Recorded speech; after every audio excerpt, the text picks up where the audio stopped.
We'll resume. So let's say that we already resumed. Yes. I have a couple of very hopefully quick questions. Yes. So I think one is essentially for Pablo, because Pablo was giving the course the notion of saturation that you gave.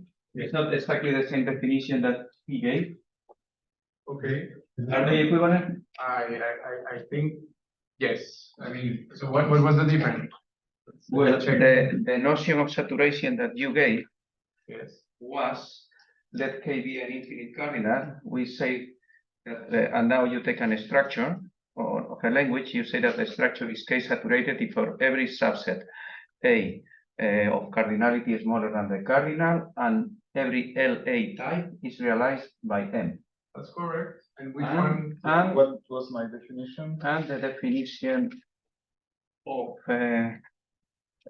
Christian is that M is Aleph 1 saturated. It can only if for any set of formulas of cardinality smaller than Aleph 1, there exists a model. Right. So is it trivial to see that they are equivalent, or is it a little lemma, or is it a big theorem? And needs a language to be exactly. So the only difference is exactly the only difference is that I mean, so any set of formula of cardinality less than Aleph 1, then you could have.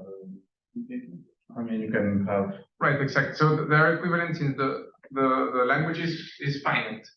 So in this case, the formulas of size is more than Aleph 1 is just exactly the same as if you take any set of countable set and you add these as parameters, then you will get still countably many formulas. So this is just kind of a right. I mean, it's just a counting of the number of formulas with respect to the number of parameters that you allow. right. Thanks. So I don't want to take all the time of Christian, so I wanted to say to hear yes or not. I heard yes, so we may discuss in the break a little bit. I would say sometimes no, but then Pablo is right. Sometimes. If the language is big, then it's no, but then Pablo is the correct one. Okay, and probably my next question is an stupidity. So, or maybe just a misunderstanding. So if I have a pseudo-Cauchy sequence and the sequence of beta does not stabilize, so there are two options, that the sequence of beta eventually stabilizes or keeps growing. Yes. And I don't know if I understood or misunderstood that if it keeps growing, yes, the limit is 0. Yes. But at that, I got worried because I thought, let's say that the value group is n direct sum n with lexicographic, like you have two ideas. Yes. Why cannot it stabilize to so keep growing and stabilizing? So it keep growing here, and then you may have bigger elements. But here you have a cut, okay, like here it looks like n. And then you have points which are bigger than n. Here it could grow. It's growing, be strictly increasing the So you are valuation. painting the beta I sequence. Yes, the beta I are those elements. The beta I is in the vertical line. Yes, say. The beta, yes, the exactly. beta I is the values, and let's say that the AI Yes are the elements. AI, AJ, no, this one, this is AJ. Okay, and so this converges to, it pseudo converges to 0 by definition, because by definition V of 0 minus AI is exactly the beta I, and it's strictly increasing. So sorry, when you say 0 is a limit, it's not a unique limit. No, yes. Everything here will be a limit of this sequence. Everything Pseudo limit. Sorry, I always say limit instead of pseudo limit. It converges to 0 as it converges to many other. Absolutely. Thanks. Exactly, but it's equivalent. If the beta I are growing, So it's the equivalent. convergence is much weaker in some. Much weaker. No, yeah. So I was trying to develop something. Yeah, good.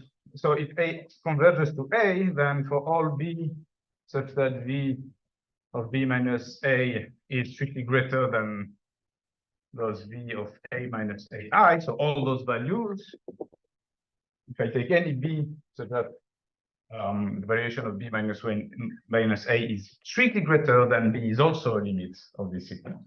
In general, you just have many limits. Thanks. So these are my questions, and now they are solved.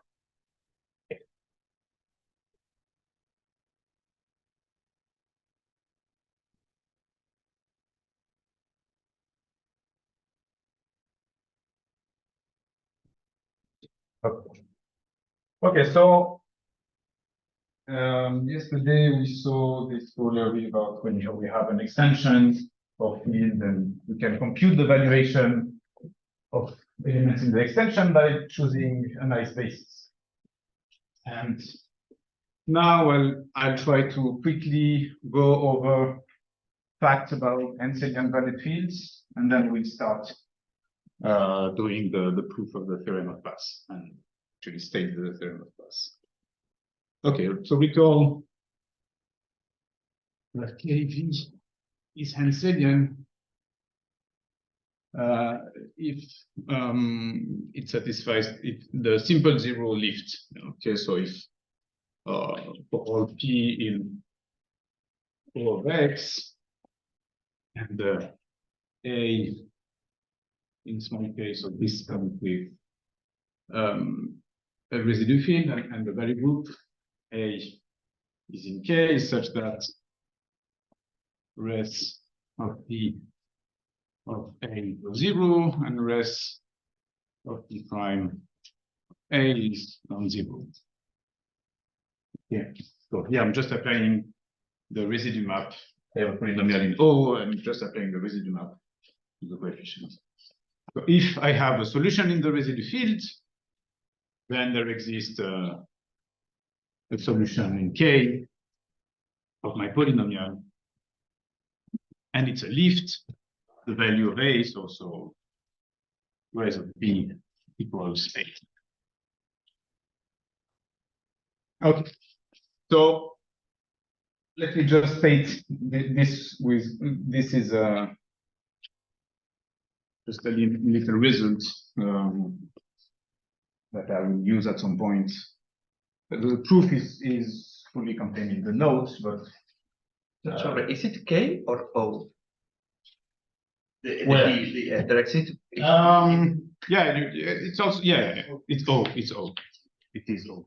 No, I mean, at least for this to make sense. But yeah, it does exist in the evaluation. Right. So if LV is a Henselian valued field of a quick characteristic 0, such that they have the same residue field, and if gamma is in gamma L with say, n gamma belonging to gamma K, okay, then so I have KB, which is a subfield LV. Okay, and then you can choose then there exists A in L. You can choose a root, I mean A in L such that A to the N belongs to K, P of A equals that. And essentially, this is just applying this or Hensel's lemma. You just need n prime to the calculation. Yeah, I guess. I'm using, indeed. Yeah. I gave you a proof. It's really just applying Hensel's lemma, but I don't have much time. I don't want to spend much time on this. And then two important facts on Henselian valid fields. First, I think that many of you know that you can define Henselian valid field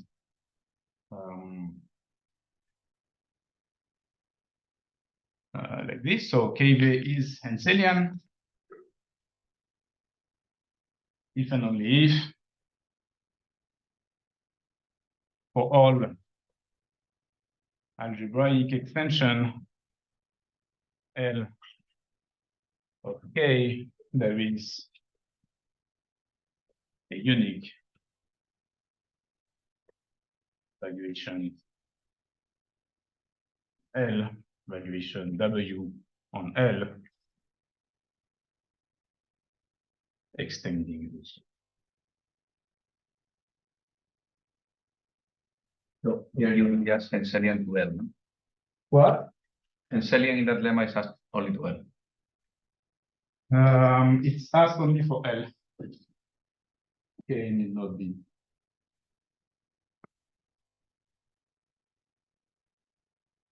Yeah, I guess everybody knew about this. Just stating it. And then we have this theorem of Ochoa,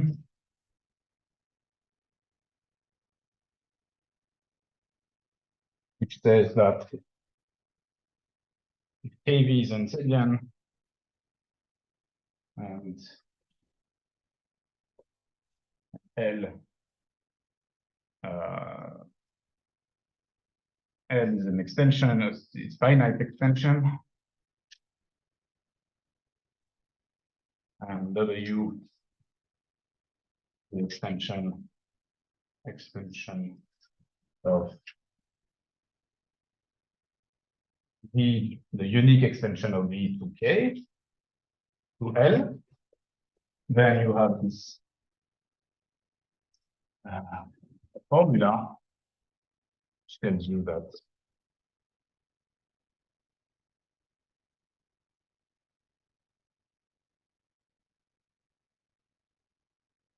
L K, and you have some like power D, where K is actually one characteristic of the residual field 0 and P characteristic of the residual field is. Those are just very standard classical facts on Henselian valid fields. In particular, what will interest us is that if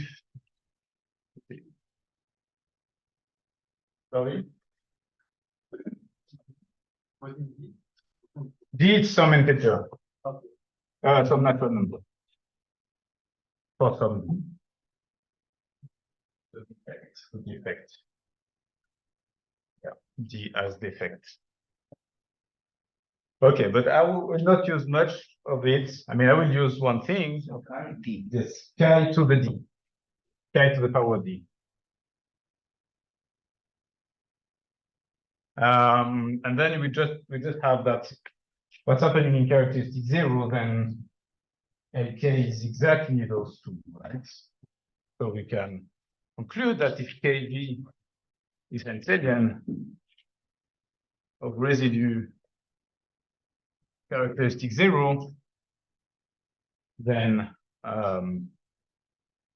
KV has no algebraic immediate extension.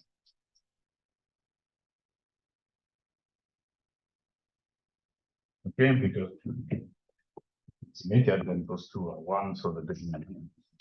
I mean, you take an algebraic, you take one element, you have finite extension, and you just prove that it's exact. Okay. Right, and then just a remark. Sorry? We say Accusé. They are Henselian, oh, but they are correct, but they have an immediate extension. but not algebraic. I see. Immediate algebraic. I see. Not algebraic. Very nice. Right. And so in particular, okay, let's say that it's a field K, V is algebraically maximal if it's like maximal, but only for algebraic extension, okay? If it has no immediate algebraic extension, and then, I mean, using what we did yesterday, plus one exercise. Algebraically what? Sorry, no immediate algebraic. Then the name. Algebraically maximal. Okay, maximal.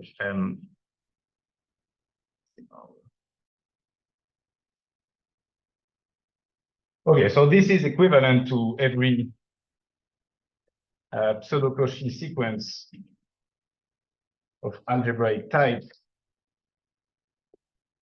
has a limit in K.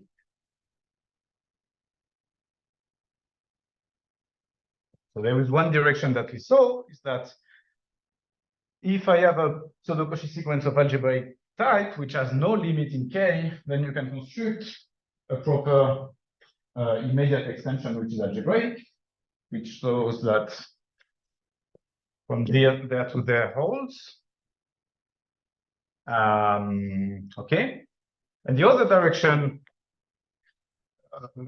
it uses that actually, yes. So if you take, remember yesterday we had this lemma that says if I have an immediate extension proper, then an element in the extension is a pseudo-Cauchy limit. It's a pseudo limit of a pseudo-Cauchy sequence from K, which does not have a limit. And then you can prove that if this element is of algebraic type, then the pseudo-Cauchy sequence that you obtain is also of algebraic type. I mean, if the element is algebraic, the pseudo-Cauchy sequence that you obtain is of algebraic type. So you get this other direction. Okay, it's just a remark. And of course, then we have that. Okay, and then another corollary is that if KV is Henselian, the residue characteristic 0, then every pseudo-Cauchy sequence of algebraic type converges. Pseudo-convergence in K.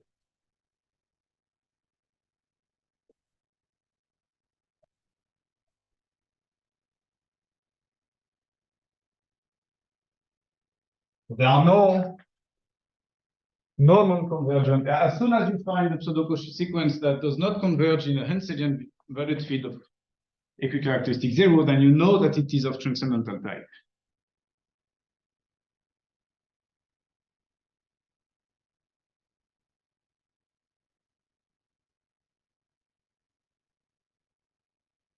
Okay, so the last fact I want to mention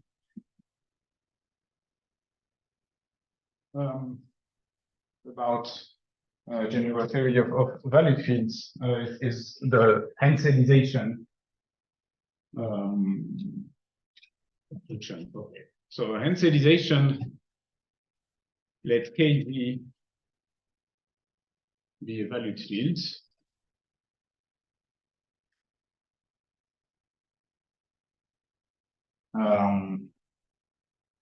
Then the Henselization, as its name suggests, an extension which is Henselian and which sort of smaller for this property. Okay, so just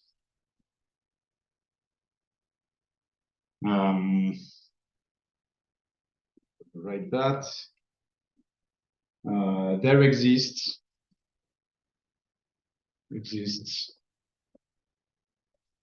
a valued field extension, which I will note KH, VH of AV. That's that.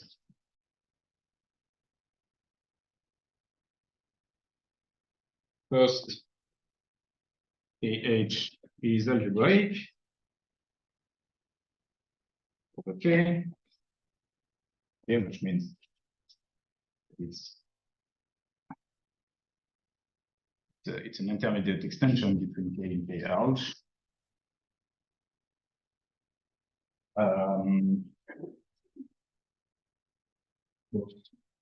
KH, EH is Henselian.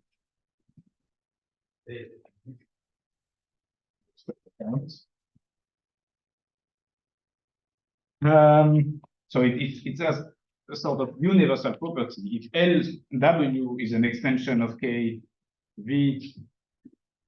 where LW is Henselian,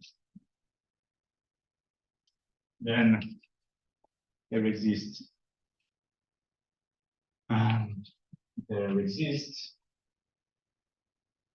a map going from KH, VH to L, which is a valid field embedding, isomorphism in its image over valid field embedding over K, which fixes K. I have one last.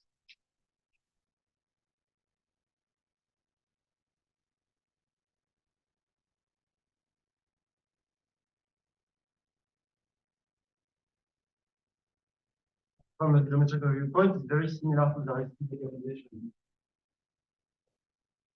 Is it? Yeah, I see that's really the same. Whenever you have a ring on the prime ideal, you can Zariski localize, which is very standard. But here, if you have a relation ring, you have a maximal ideal, and then you can localize, but not for Zariski topology, but for the so-called étal topology, the bottom one, and then you get exactly the localization, and then you have university. I see. Just the localization, but just not I for see. Zariski topology. So that's a very special case of the original idea here. So the limit of coverage. Yeah. Okay. And the last property I want to state is that KV, this valued field extension, VH, is immediate.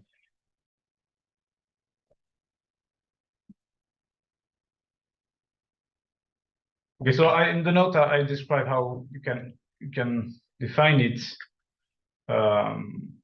as being the fixed field of some subgroup of the absolute Galois group. I think in characteristic 0 you can also, in a sense, just take the limit, I mean a completion with respect to all Cauchy sequences of algebraic type. But I think this is really specific to rigidity characteristics. Okay. Okay, so this is standard. I'm not going to prove anything about this. I want to advance towards the theorem of SAS. And I think that's all with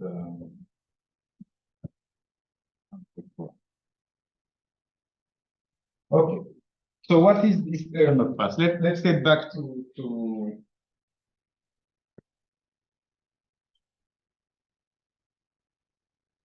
the Ax-Kochen-Ershov theorem. So you remember the Ax-Kochen-Ershov theorem was something about K, KK, gamma K, elementary equivalent to L, KL, gamma L,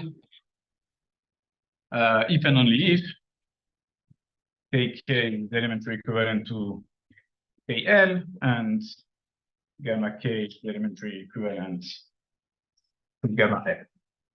Okay, and what assumption? Remember, what do I assume about my valid fields here? Characteristic zero. Henselian. Henselian.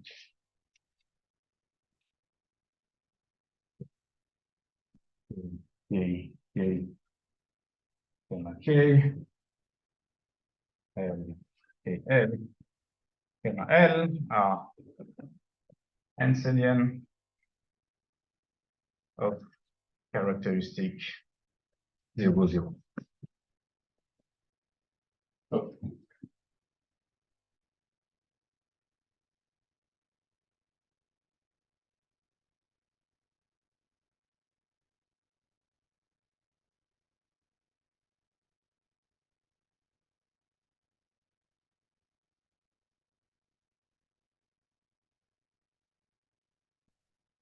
Okay, so you remember also what an angular component map is. It's an extension of the residual map when you restrict the residual map to element of valuation 0. So we're calling this res. Happy birthday, BCAM. Okay, if you restrict this is a group homomorphism, right? And so you could ask for an extension, which we generally call AC, to K star. Okay, that's exactly what an angular component map is. What's the difference between an angular component map and the residual map, for instance? If you take any K of T gamma, the residual map will be something like, just take element of valuation 0. And from sigma for I greater or equal to 0 of AI, you just always send the element A0. Or a lot of time it's just 0. But here what you do,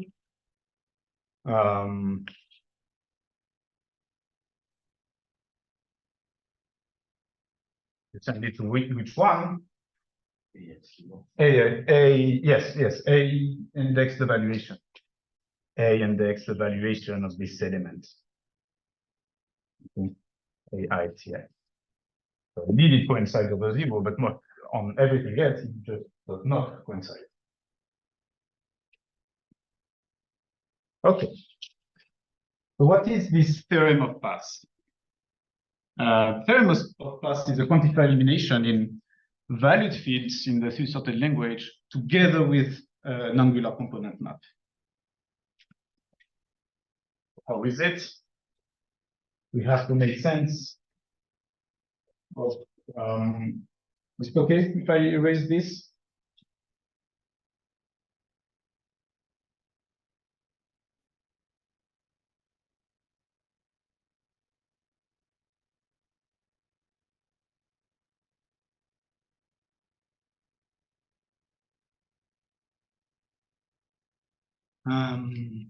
Okay, so language of paths. Language. Able to see in the name. So we consider, so it's a variant of L3S, where I have, which I call LDP for DNF and paths. And I have one source, so I have three sorts. One sort for the valued fields in L, I don't know, I think it was called LDF, something like this. So I'm taking a copy of the language of rings. One sort for the residue field in a copy of the language of rings, language of rings. And I have also one sort for the value group in L group, but which is, I mean, it's much bigger than just group, right? Course, and then you have the order, and you also have the symbol for this infinite element, which is only the image of 0. And then I'm missing two things, as in the pre-sorted language we have before. Those are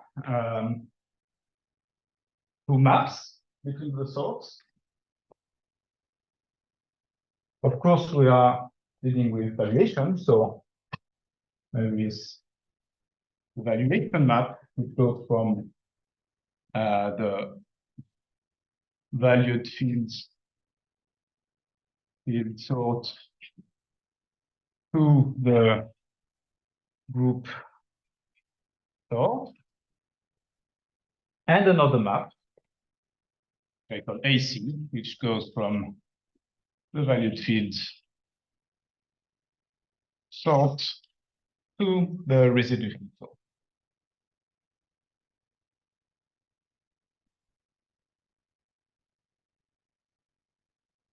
Okay, so that's my language. And now I want to write a certain theory in this language, which is just expressing that I'm dealing with a valued field with an angular component. Okay, so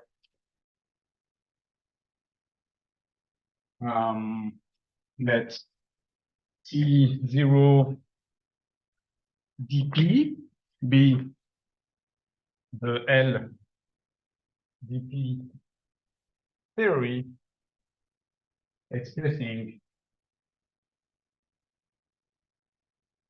well, what can I express? So we already had a language that talked about evaluation in a three sorted. So of course, K plus minus time 0, 1 is a field. V is evaluation. Okay, maybe this one is a field. Gamma is an ordered abelian group. I'm putting everything in my language. K, let's say the small k is a field. So, and I'm saying that this one is of characteristic zero.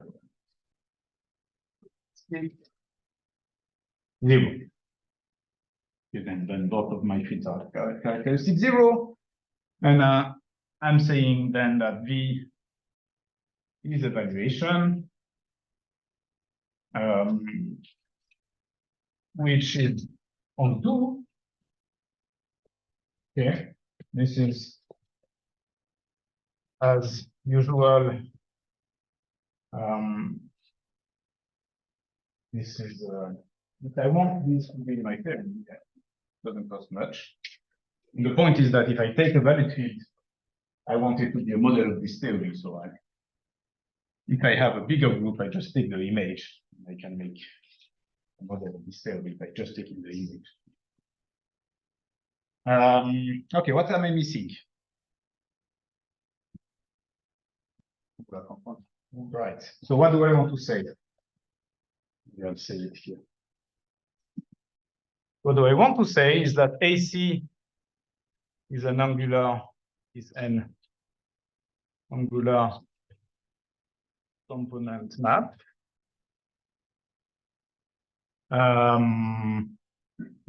Okay, so for this, I have to say various things.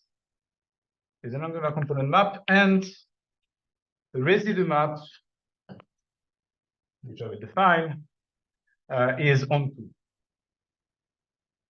How do I say this? Okay, so AC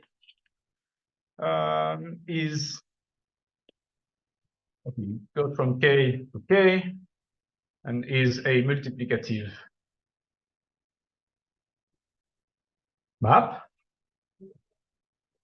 Okay, so AC of A times B equals AC of A times AC of B. This is also compatible with the fact that 0 of X equals 0 if and only if X equals 0. This is important. And then, because I don't really have res in my language, I will be able to define a function which is supposed to be res, and I ask this function to be onto. Okay, so how do I do that?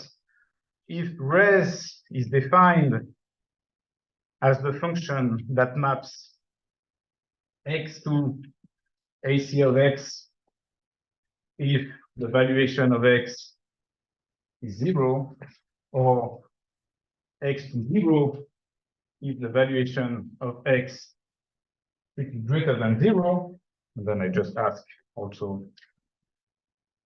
for the valuation of X lower than 0, so that I'm sure it's defined on the whole K. But really what's important is that on O, on the element of valuation greater than or equal to 0, it should really be like the residue map of the valuation. Okay? Then if res is this, then res from O to K is a ring homomorphism with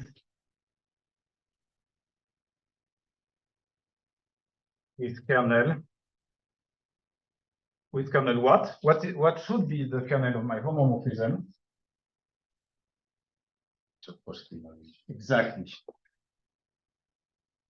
The set V positive, okay, which I also call the maximal ideal. Okay, so my language only contains AC, okay? But because I have the valuation lying around, I can actually define what should be the residue map. And if I want AC and the residue map to coincide, I just need to say to coincide on the element of valuation 0. I just need to say that if I define this as such, then the fact that it's a ring homomorphism with maximal ideal element of positive valuation just directly gives me that this map is the residue map. This gives me that this map is the residue map associated to my valuation, and it also gives me that AC and residue map coincide on the element of valuation. Yes. I got a question. Yes. So could you have given this definition the very first day and run the course without the other language, or there is a sub-model theoretic subtlety at some point? I mean, I could have given this definition, but I still want to consider my valued fields without the angular component map. Because there are some that do not have. Exactly. There are some that do not have, but we saw that at the cost of going to an elementary extension, we may always assume if you want to only talk about the theory. So you could have made the core, but the result would be weaker. It will be equivalent modulo this fact that that you can always forget about the. I mean, you can. There are two ways of seeing this. This lemma is telling you that the theory of the field can or cannot. I mean, models of this theory can or cannot have an angular component. But if you want to work about the theory, okay, you have the class of models of this theory, and if the theory is complete, you can pick which model you want to work with. For the quantified elimination result, we will pick those models which admit an angular component. So the theory that is going to be complete is this one. Exactly. But then the other one also. Let's see this right now. Okay.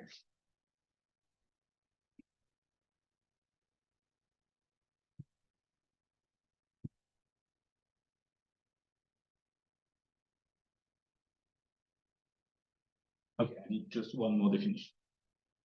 So this was T0. Okay.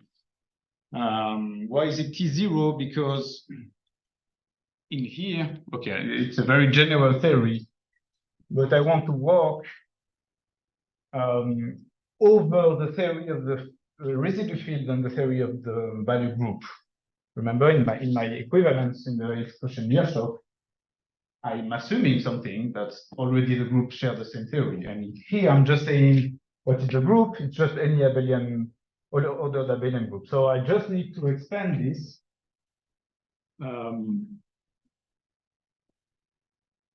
Let TGP and T res be complete theory. So this one is in LGP, and this one is in LRES, which is a copy of the field, the language of fields. Of rings, sorry, yes, good point. The complete theories.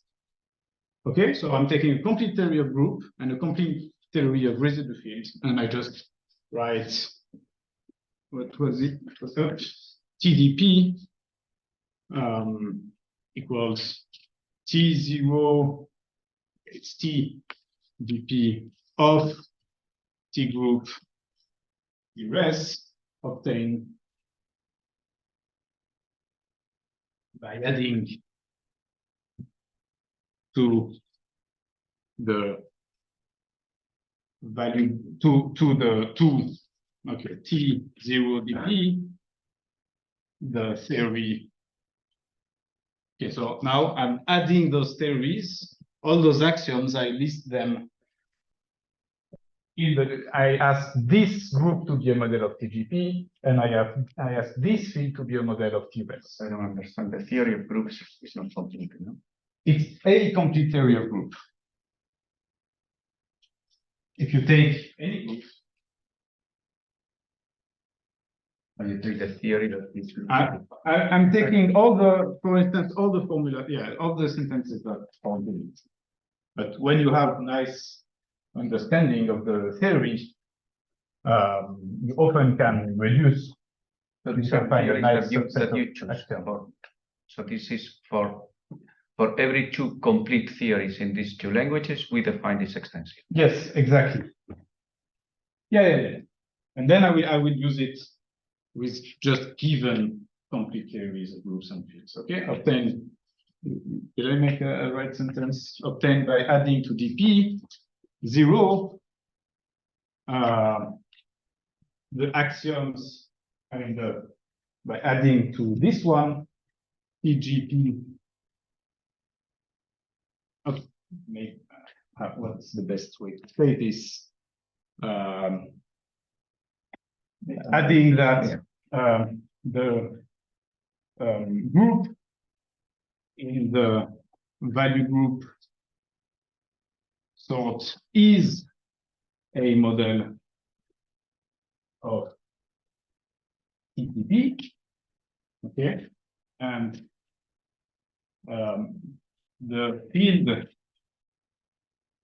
in the residue field sort is a model of T-res. Is it clear what I mean by this? I think it's clear. Yes. So you're fixing what you want the residue field on the value to. I'm fixing the theory of the residue field. Up to elementary equivalence. Exactly. Yeah, I'm fixing the theory of the residue field and the theory of the value group. And you know, it was like blah blah blah, and three sort is elementary equivalent to blah blah blah in the three sort, if and only if the groups are elementary equivalent or the residue field are elementary equivalent and the residue field. So that's exactly, this means that those two are models of the same theory. And this theory will be a given complete theory of TGP, but given complete theory. So in particular, with this with this definition. You have not yet asked that the fields are Henselian, right? What? You have not yet asked that our fields are Henselian, right? I mean, yes, in T0DP, I did ask that K is Henselian. Okay, sorry, I understand. Did I forget? There is R is a field of characteristic 0, which is Henselian. No, wait, no.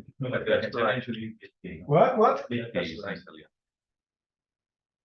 Did I? Ah, yes, it's a field. Okay, yeah, sorry. Okay, but okay, there is a valuation which is onto and Henselian. That's where I want to ask when I define my match to be. So Henselian is a list of axioms that involves. Yes. So it involves two slots. Yes, exactly. So we saw. Yeah, I get that it's a further property in the sense that it corresponds to a certain set of axioms. You range over the degree of your polynomials, and you ask that if there is a root in the value in the residue field, then you can lift it. Right. Okay, so now what I want to do, just a little remark. If gamma is an ordered abelian group, and K is a field, then I will most of the time, I will just talk about TDP as a function, as plugged in the theory of gamma and the theory of the residue field. Okay, so what I said here, let TDP T-res be complete. I start with the group, start with the field, I take their complete theories, and I can consider this theory relative to the complete theory of G and of K, of gamma and of K.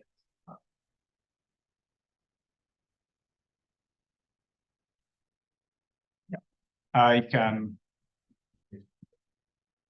consider this one. You can always consider it, but it is consistent. Is it consistent? Because you make a sample. Right. Because you can always right. Exactly. Okay, so for this, you see exactly for what you did, you do need, for instance, the valuation to be onto, for instance. Okay. So the content of the remark is that the theory is consistent. Yeah, in a sense, yes. The content is really about I can just consider the theory TDP relative to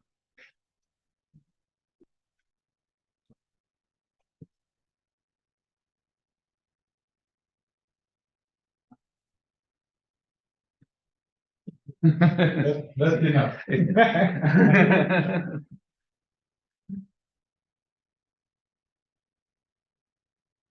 Yeah, okay, so the content was not especially that it's consistent, but indeed it is consistent by considering time fields.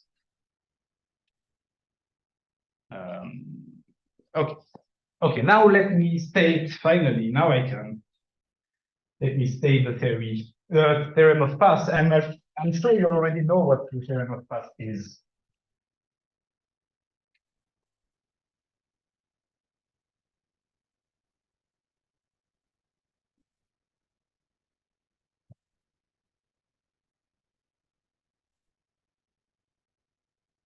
Okay, so it is a consistent theory.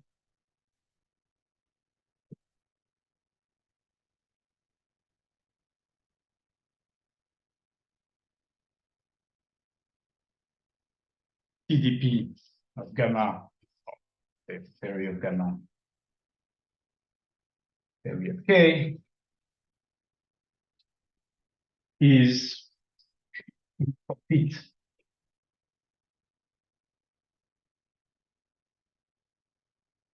And actually we are much more. We will prove much more.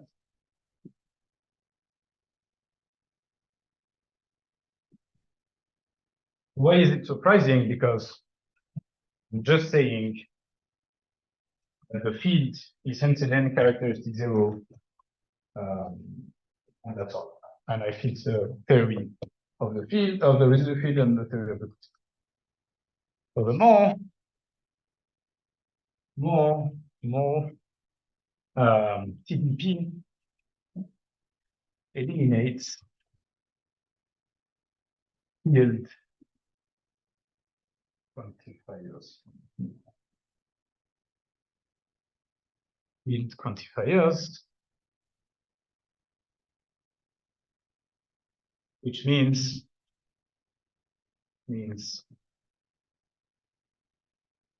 the following.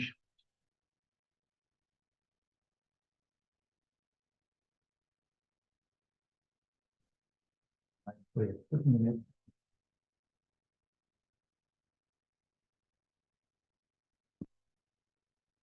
Okay. Okay, for any LDP, where was the index? LDP formula. So what does the LDP formula look like? It has 3 variables in 3 different chords, possibly. Okay, so formula is like phi of x, zeta, and let's say y bar. Okay, so for any LDP formula, there exists another LDP formula phi of x, c, or zeta, y, such that where, so there is a formula here, because it eliminates field quantifiers. What I'm asking here is that the quantifiers involved only mention variables from the residue fields and the value group, and not the field itself. So it does not quantify over variables x, y, z. It quantifies over c and x bar, y bar, z bar. Where no quantifiers, which has no quantifiers over. When I mean over, I mean like a quantifier over x is something like this. Okay? No quantifier over the value, the valued field. So, okay, so no quantifiers over x, y, z, etc. I mean here x is a free variable, so no quantifier over y, over z, etc. Such that TDP proves for all x, c, y bar, phi of x, c, y bar is equivalent to psi of x, c, y bar.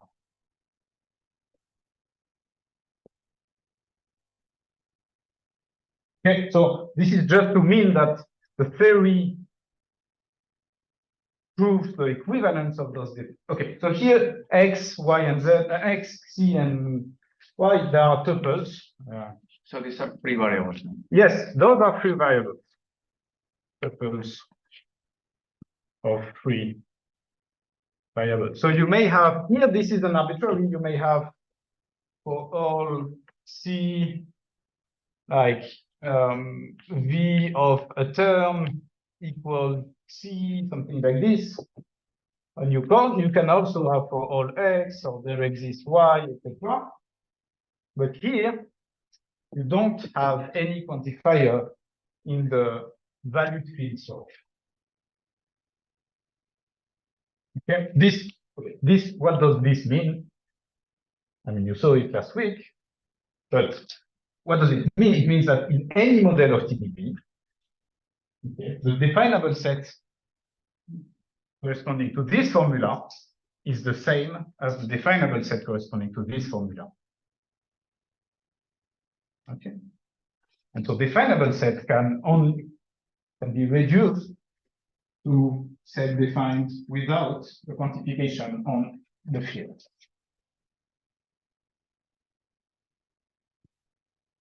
Okay. So yes.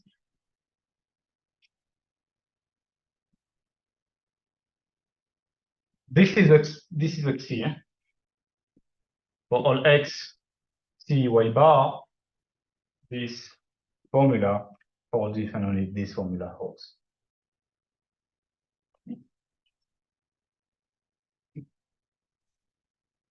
Actually, so this is stronger than this. The incompleteness. I mean, we prove the completeness of the theory by proving quantified elimination.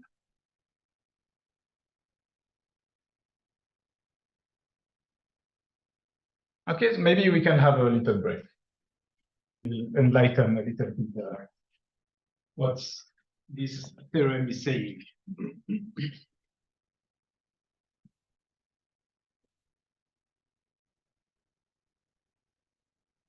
So let me check where. And then we have to prove also the Ax-Kochen principle from this theorem. I think it should be clear. We will do it anyway. Okay. So first, no. Yes. Let me write a formula. Okay. So we are in a field K, small k, gamma, and we have V and Xe, the model of TDP for some theories of the residue field and the value group, for some fixed residue field and value group. Okay, so let F of X be a polynomial. Okay. Let's see. Okay, let me write this and let's see what it means for all Y. There exists an X, F of X equals 0, and V of X minus Y Question. positive. This theorem does not assume characteristic, not past theorem. I mean, the theory, it fixes the characteristic. The theory, the characteristic is fixed in the theory. The residue field Yeah, but characteristic it can be. This is included. Yes.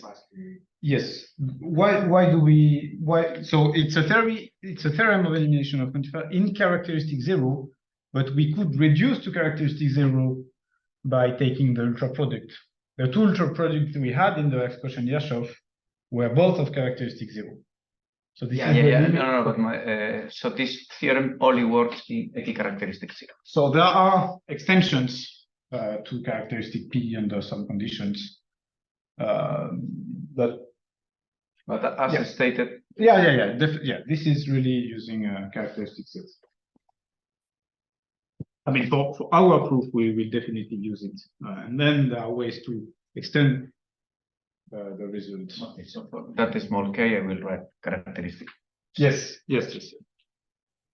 Sorry, you're proving the theorem or not? No. I'm just writing something and let's see together what it means. Is it right equals 0 and the prime of Y bar equals 0 and V of Y equals 0, V of Y equals 0, and the angular component of y equals y prime. Okay, so what is this? What's this gibberish? Here it says, so the bar ones are in the residue field. It says that there exists a root of my polynomial in the residue field. So first, this is in z of x. Okay, so it makes sense. We are in equicharacteristic zero. It makes sense in k and in small k. Actually, okay, let's take it irreducible. Okay, I guess we don't really need this, but okay. So we have a simple root in the residue field, and non-equal zero. Exactly. We have a simple root, which is the image of an element of valuation 0. Okay. So this formula, okay, if I use Hansen's lemma with this residue, with this root in the residue field, I can lift it to find the 0 of my polynomial. And this 0 has the same residue as y, because here I'm in valuation 0, so AC coincides with x bar, and v of y equals 0. So, and what's happening here? So TDP models this. That is, I mean, this sentence is holding all of these fields. Okay, and what's happening here? I don't have any quantifiers over the field, over the valued field. Here I have one. So the single fact that I'm assuming Henselianity is already a way of getting rid of some quantifiers in the field, as just saying I have a root in the residue field. The other direction is just by applying the residue map. Okay, so it's a bit silly because I'm restricting to element of valuation 0 just so that the AC is really the residue map. But anyway. So you're paying for this elimination of this quantifier by adding quantifier over the residue field. Okay, let me make this more precise. This is, what was the name? This is phi of y, and this is psi of y. Yeah, and so psi of y and phi of y are equivalent, and this formula, I'm not proving anything, just observing that indeed some formulas where there are quantifiers in the fields can be proved equivalent, say the same thing as some formula where there is no. And indeed, I mean, usually even from one quantifier in the value field, you can get lots of quantifiers in the residue field or something. So. Yeah, so it's just an example of, in a sense, what we will prove that we can do this sort of thing for all formulas. Okay, so all right. So this, in a sense, you can say like, what does this really says? It says that y okay, so it's a formula. It's like a property of f and y, which says that there is the root of f, which has the same residue as so this property can be set with or without quantifiers in the field. Okay.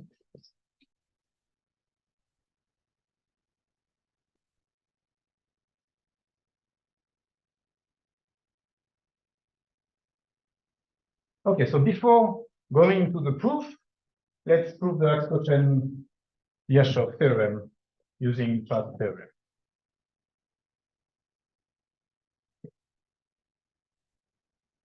And actually, for this, I will not use the furthermore, I will just use this theory is complete.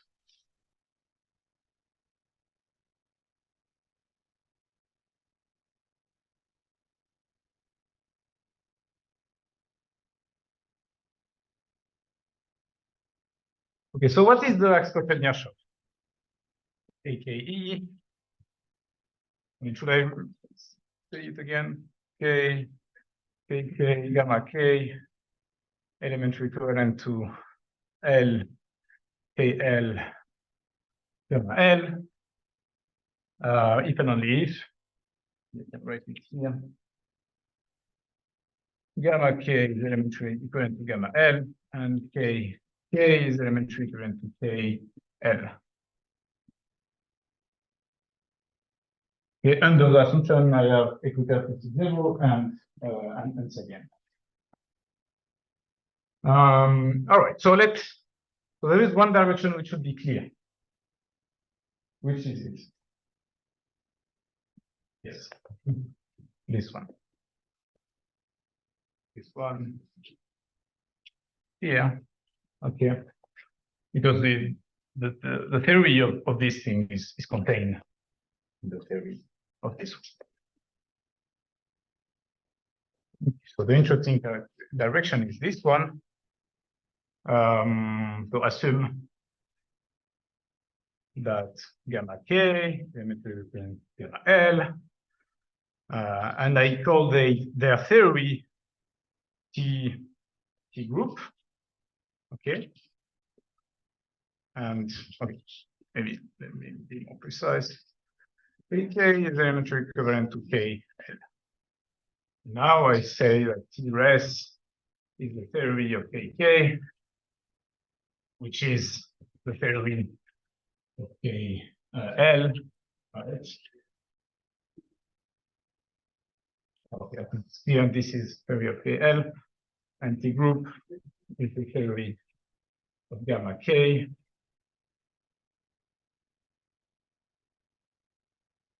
Okay, and now okay. Let's start directly. Yeah, so I want to prove that those two are elementary equivalent. So let's first consider let's go with the stars again.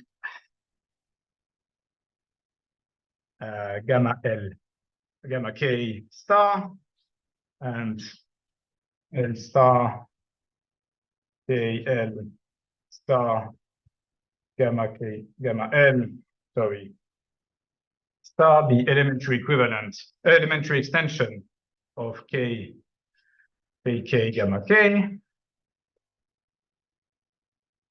L, K, L, gamma L, which are L1 saturated. Okay, so this I can do. Now, what do I know about? Okay, so those are really so yeah. So those are really valued fields with the K and gamma K is really the value group, etc. Just taken from the valued field. Right. So and we saw that there exists then angular component maps there and there on this valued field. There exists, let's say AC, ACK, K star, from K star to K star, and AC L star from L star to KL star. And now what I can do is I can just consider my models. Maybe I shouldn't have new notation. Like I can now consider these structures as LDP structures by just interpreting the AC map, the symbol for the AC map by the AC map. So I can see I can consider K star little k star gamma k star as L DP structures. Okay. By just adding the AC map from this sort to this sort and forgetting about the residue map, which anyway is definable in English. Okay, so I can consider this one as an LDP structure, and similarly this one, KL star gamma L star as an LDP structures, and indeed now I also know that there are models of this theory. Because there are models of which theory? Okay, of which theory? TDP. TDP what? Well, TDP. TDP those two, exactly. Because gamma k star is an elementary extension of gamma k, so they share the same theory. And k star is an elementary extension of kk, so they share the same theory, which is TRS. Okay, let's write this down.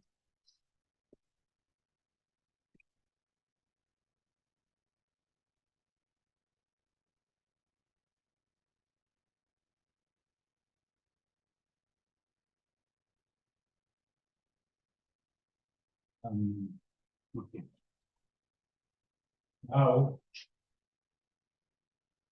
L k star k star gamma k star, and I will just put AC k star is the model of TDP of TRS T group, and similarly for L star KL star gamma L star ACL star model of the same. And now what do I know? Yeah. The theory is complete. So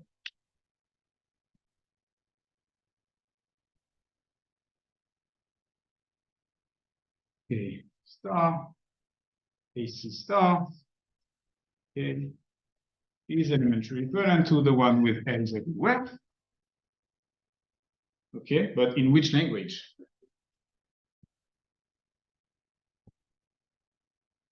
Okay.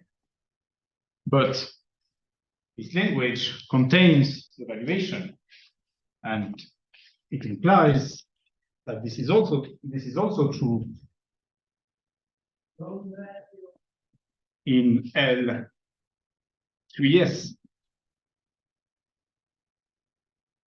Here, because we say it's a reduct. It's not properly contained as such, because I mean, I don't know.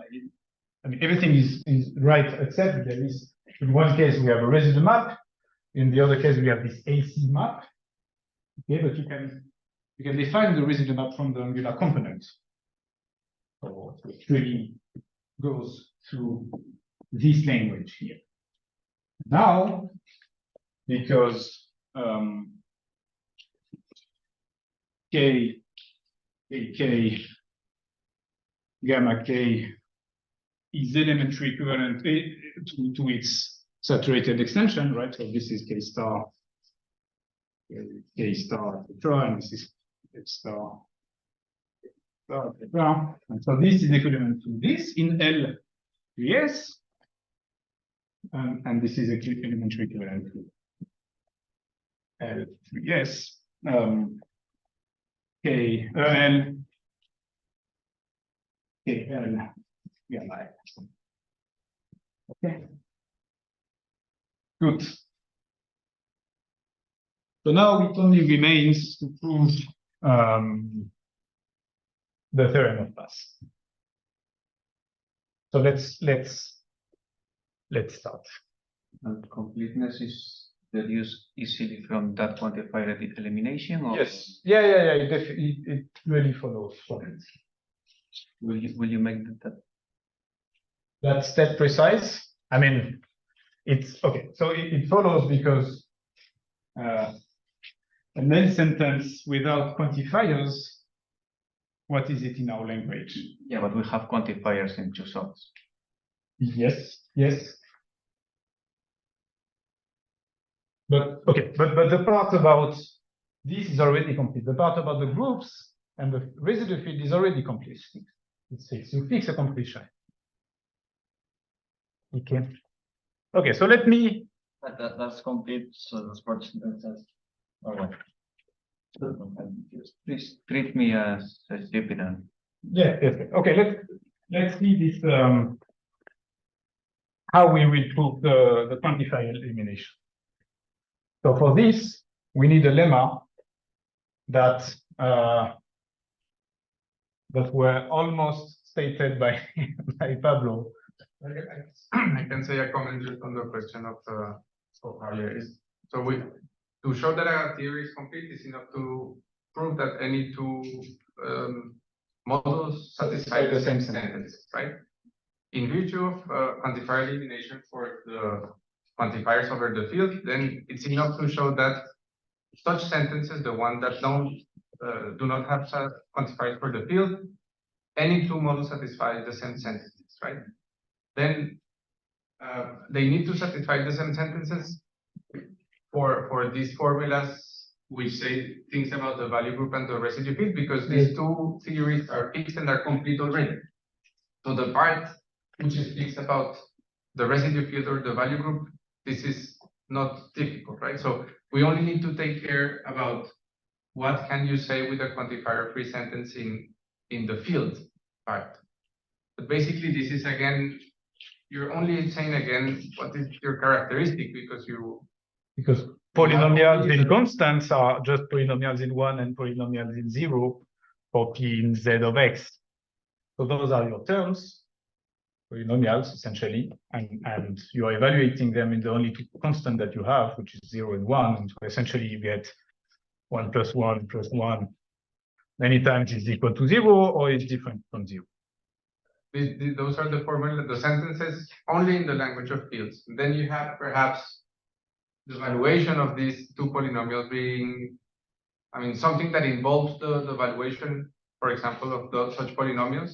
Right. But you can replace this by something just that does not talk about 1, right? I mean, you can replace p of 1, the term p of 1, you can just replace it as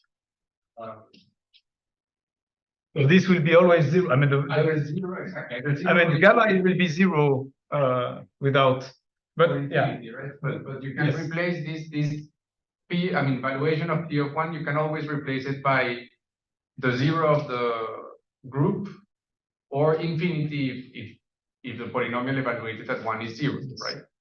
And the same for the residue field. If you have some polynomial evaluated at 1 with integer coefficients, right? This is going to be well, some integer, and then since you have characteristic 0, well, the residue is easily it's easily also expressed just as a element in the residue. I was going to make this precise in the next lemma, because you need to look at what are exactly the formula, but that's what the sentences you are dealing with are certain subset of sentences, and so that's what you said. Okay, let me state the lemma that it's a very it's not a complicated thing in model theory, but it's crucial. A lemma. Let's say it's the quantifier elimination criterion. And I'll state it in very general way so that you get a feeling of what's happening.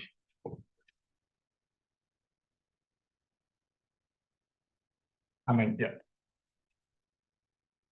let's see a theory in let's say in a countable language. Okay, what do I mean by countable language? I really mean that I have a countable number of formula without parameters. Okay, so if the language is finite, most of the time, if I have terms and stuff, I will have infinitely many formulas, but formulas are only composed of finitely many symbols. If you forget that you can substitute variables, because it depends on how big your set of variables is, but essentially the formulas, it's really just countable if your language is finite or countable. Countable language, but I mean, okay. In our case, what is our language? It's finite, right? The language is the union of 3 finite languages plus 2 maps. Okay, let T be a theory in a countable language, L, and delta a set of formula closed by Boolean combinations. Okay, by which I mean you can the intersection of 2 formulas, the conjunction of 2 formulas is again a formula from delta, and the disjunction of formulas is again the formula, and the negation. Closed by Boolean combination, by which I mean by this, this, and this. Okay, let M and N be 2 Aleph1 saturated models of T. Okay, let me just state the thing. It's going to be a little bit painful, but it's important to understand this criterion.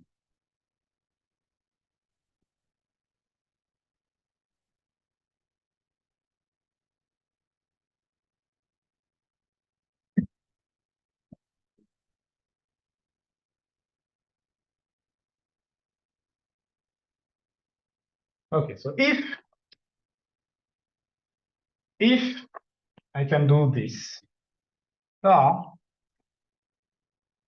and the star says for all f for A to B isomorphism,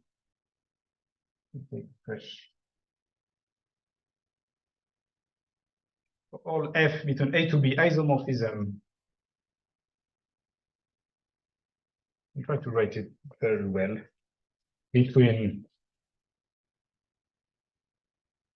2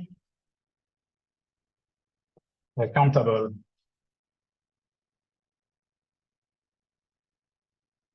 substitutes A of M, B of N. Okay, so I'm given any 2 substructure A of M, B substructure of N, which are countable, and I have an isomorphism between A and B, an isomorphism in the sense of my language, which is the language, such that, okay, for all F isomorphism which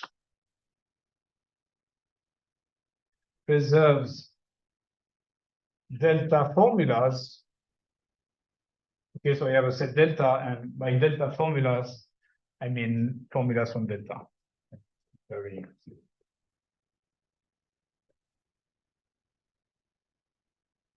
easy.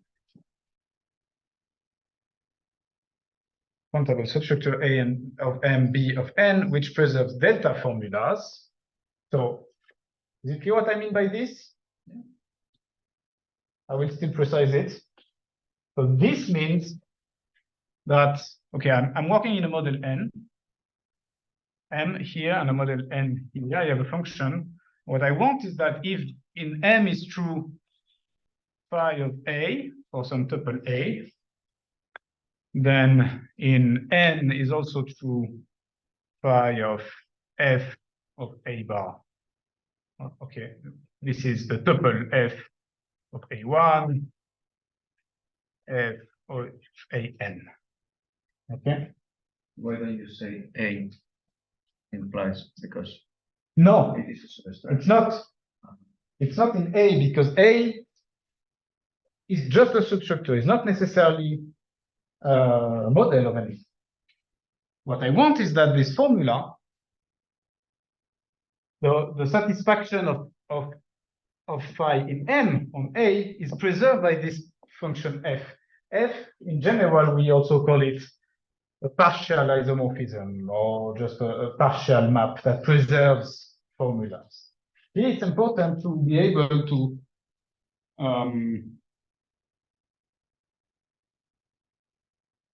it's important that we fix a model and we work and then inside, because in a sense, this A and B will represent our set of parameters. And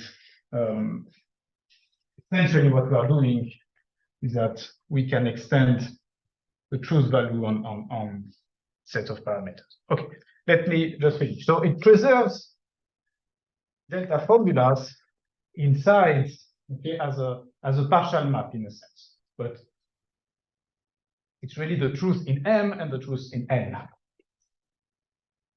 For all F blah blah blah, which preserves delta formulas. So when you want to say the truth in M, you want to say that when there is a quantifier, for example, that exists can be picked in M. So if okay, let me Now finish this. You will see directly what you say. Okay, so for all blah blah blah blah blah blah, which preserves delta formula, and for all blah blah blah, then for all A in M, possibly without A, there exists an isomorphism G between two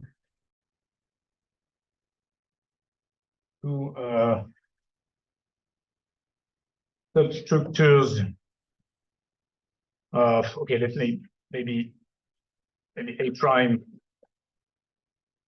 okay, where A union A containing A prime, an isomorphism G between A prime B prime. A prime is a substructure. A prime B prime substructure, and right, and G extends F, and G also preserves delta formulas.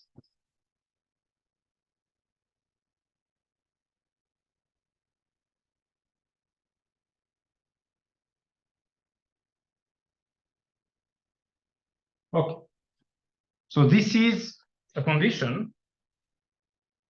Every time I take an isomorphism between two substructures, A of M, B, so A here, B, you have this map F, and then I take a new point, say let's do it like this, new point A, which is in my structure M. This could be a nice picture, actually. Okay.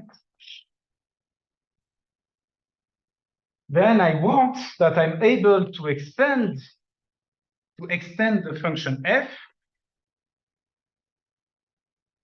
to another function g, which is also an isomorphism for this A, which contains A in its domain, and which again preserves delta formula. I did not say the conclusion of the lemma, but if I can do that, then yes, every L formula is equivalent to A formula in to a delta form in delta modulo T. When I say modulo, it's really that T proves that those two things are good. In any model of T, your definable set by a null formula is also definable by a delta formula. Further, Last week we did this where delta was the set of all quantifiers. all quantifiers free formulas. Formulas. And then in this case, and this delta is a little bit more special, but the exactly. That's a good point, right? So if your delta is a set of quantifier free formulas, of course it's closed under Boolean combinations. And also, I think you don't need this condition about preserving delta formula because it's quantifier free, but it's preserved under substructure. But here you need to precise this. It's a little certainty. So this is a generalization of. This is a generalization of Yes. but if one really wants to do the proof of this lemma, it actually follows from the one with quantifier free. You first do a quantifier free, the one I gave you, then you do some tricks to reduce to that one. At the end of the day, it reduces to that one. And further, and that's what Pablo was saying, that if given two models Mn of T, the same delta sentences are satisfied by n, then T is complete.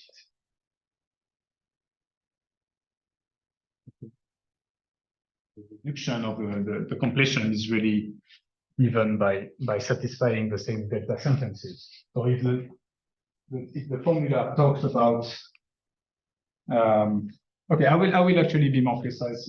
We will try to decorticate what those formulas in delta really looks like.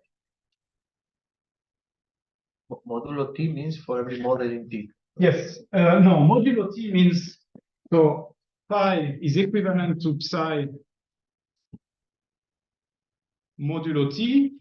This is equivalent to, I mean, this means that T proves for all x, for all x, phi of x, you can only psi of x, okay? But when your theory is like this is complete, it really just means that for every m model of T, you have that notation, but the set of A in M, let's say in M such that M satisfies phi of A. So the definable set in M associated to phi is equal to A in M N and psi A. So when you work really about syntax, this is what you mean. But if you are more interested about how the models goes and not really, then it's saying that they define the same set. Those two formulas define the same set. You can even then consider they're not two equivalents. You can just consider a definable set. Okay. Right. Good. This did.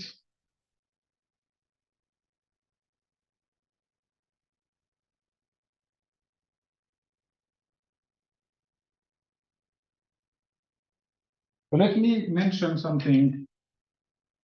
Okay, so we will prove this, that we will prove that this is true in models for given two enough saturated models of TDP. We'll really apply this. Okay, just to get a little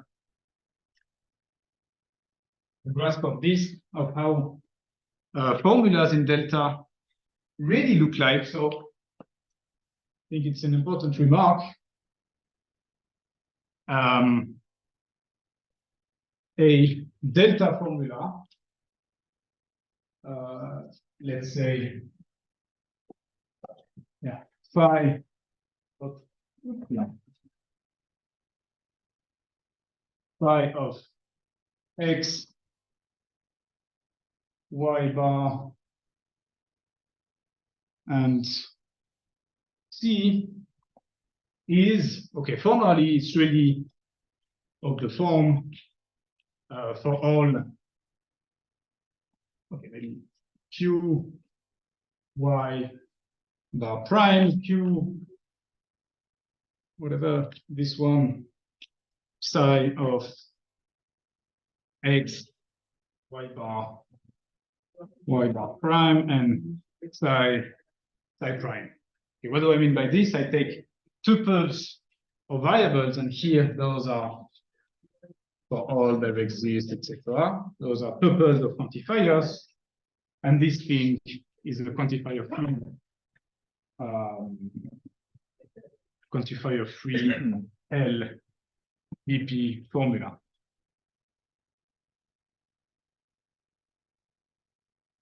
Okay, that's just well, I'm putting it in the next normal form if you wish.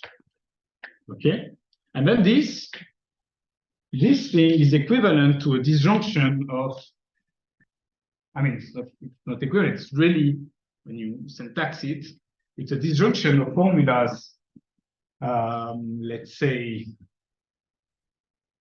phi, I will write it like this, phi VF of x, so this one is quantifier free, and it's in the language of VF. Phi of in the residue field of what? Okay.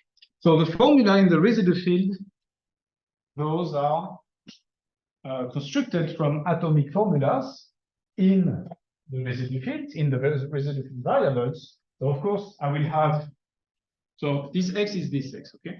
In the residue field I will have, of course, y. I will have this y prime, but I could also have the image. I also have this map, right? The map goes from K to K, and this one goes to gamma. So some of the terms in this sort actually come from applying AC to some term in X. Okay, in the variables of my formula here, X is a tuple of variables. Okay, that's all the variables that may appear in here. So really, what I do get here is, and okay, AC of certain terms. So this is a tuple of terms, really. My formula really talks about the three variables, the variables I'm quantifying over, and maybe some terms coming from this map. Okay. And similarly, there is another, maybe this I want to be, maybe. And this value group, this V group, here you have the same thing, right? Because you have only one map that goes to here. So you have, of course, the variables here, and some valuation of some terms in X. But nothing else. Why? Why nothing else? Because there is no map from here to here. Okay, there is no other symbols that okay, everything here is already using those variables, and there is only one map like this. So that's the only thing I could expect. Okay. Now my quantifiers here, they quantify over the variables in this formula. So it does not talk about this one, nor this one. Right? So I can just put, and then really just using that there exists x, phi of y, and psi of xy, the equivalent to phi of y, and there exists x phi of x1. Okay. Y does not appear here, so I can just put it everywhere.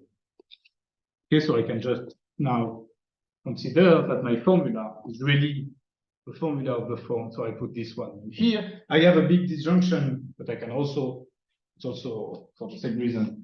It's also true not for disjunction, of course, and for all quantifiers. So in turn, what I really want you to understand is that here, the delta formula is like this, but it's really a formula that is of the form phi VF of x and phi rest of C and no, not C, y bar and AC. Some terms coming from the value field sort and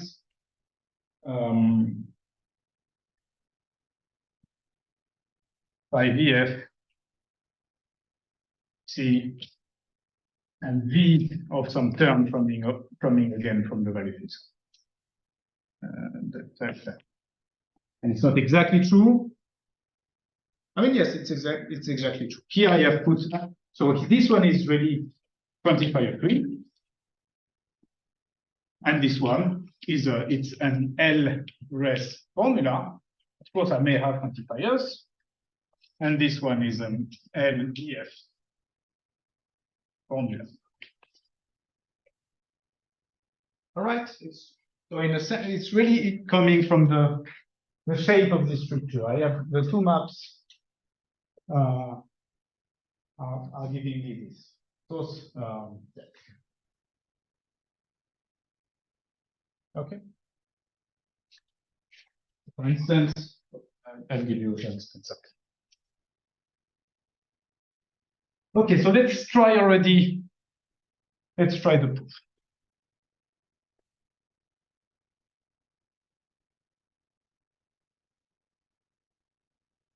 I think I have some, right? Maybe we can do the first case. So there are 5 cases,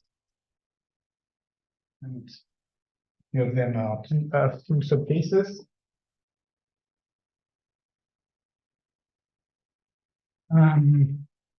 Okay, so we know what our delta formulas looks like, and we want to prove these funny criteria.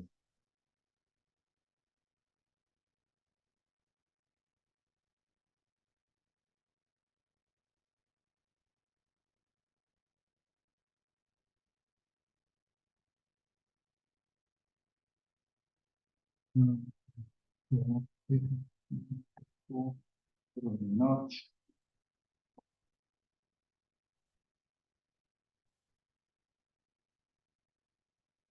Okay, so let's K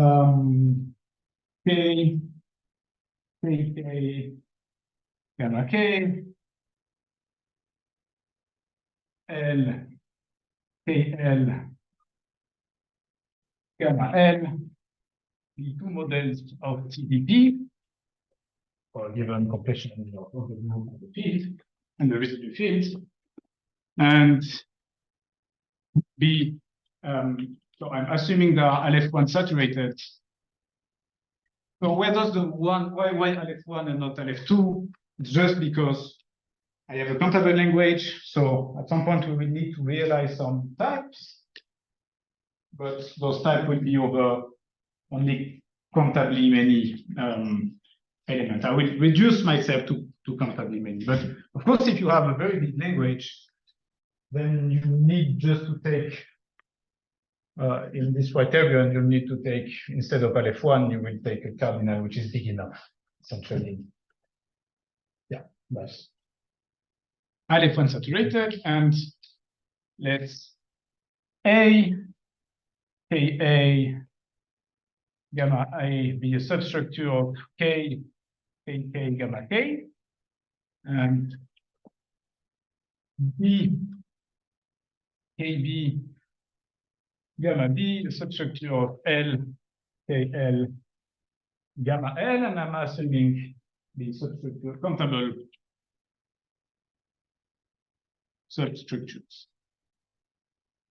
Countable substructure. Okay, what does it mean to be a substructure here? It doesn't necessarily mean that the maps going from A to gamma A is onto. It's just the restriction. This could be very big and A very small. So that's essentially what we have to do is be able to extend it. But so it's just countable substructures. And let F A, maybe I could introduce a handy notation. A bar, okay, or A like this to be this vector. Okay, maybe not. A, Ka, gamma A to B, AB, gamma B, B, A, delta formula. Where do I go with this one? Preserving LDP isomorphism. Yeah, that's right. It's a delta formula preserving LDP isomorphism. Yes, but isomorphism that preserves delta. So just to remind ourselves, this means that it commutes with the map and it preserves the predicate, but here we don't have predicates, we don't commute with the map. So it's a field, or let's say, it's better a ring isomorphism plus f of v of a equals v of f of a, okay? If I call v for both, and f of ac, I mean commute with ac and with v. Equal v of equal ac of f of a. Okay, I'll come back on this, but what? No, A doesn't have to be a ring. It's just a superstructure. Yes, but it's a ring. Yeah, because it's a superstructure. Yes, yes, indeed. It's an integral domain, right? Okay. And the restriction of V to A is evaluation onto its image. AC is a multiplicative map to this K A, I mean, and onto its image, maybe this is much bigger. And it sits in a certain way in my structure K and my structures L. Okay, so let's try to get another picture.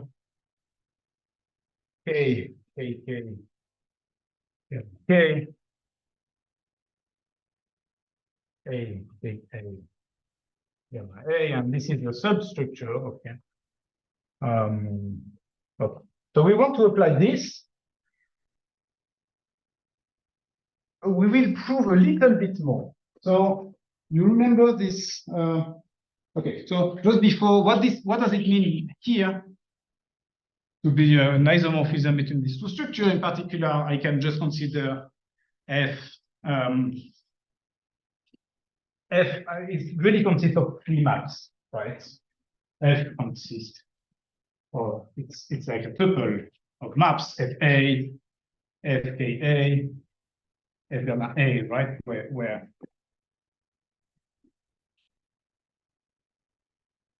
you have the map, you have the valuation to gamma A, the angular complement to KA, and you have B valuation to gamma B, KB. What is this map? It's a map with, maybe I can colors.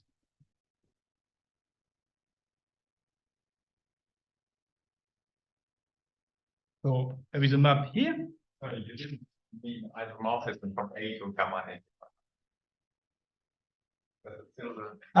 Yeah, I don't know what that is. Sorry. Yeah. Sorry. Yes, I don't know what that is.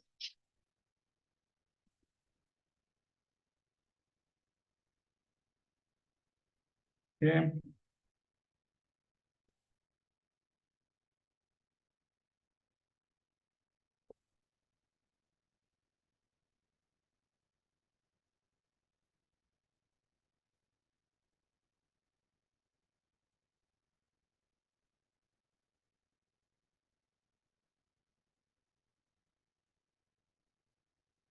Okay.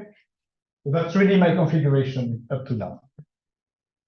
I have a substructure where the maps are all the restrictions of what's happening in my model. Okay, so B is the restriction of the valuation. We put this integral domain here. And my map is really just a map sending this to this. It's a ring isomorphism. This is a value group, another group isomorphism. This commutes with V, etc.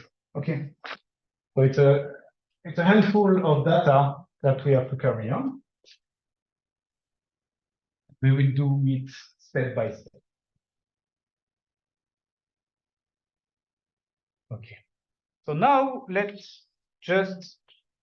So I was mentioning that instead of proving, we will prove star, but we will prove a little bit more. So assume that, okay, I just need to do it for 1A, if I can do it arbitrarily for 1A. Okay, so let A okay. Oh. Okay, let A be in K and not in A, for instance. Then by the Lowenheim, Skolem, Lowenheim, I don't know. Theorem, there exists an elementary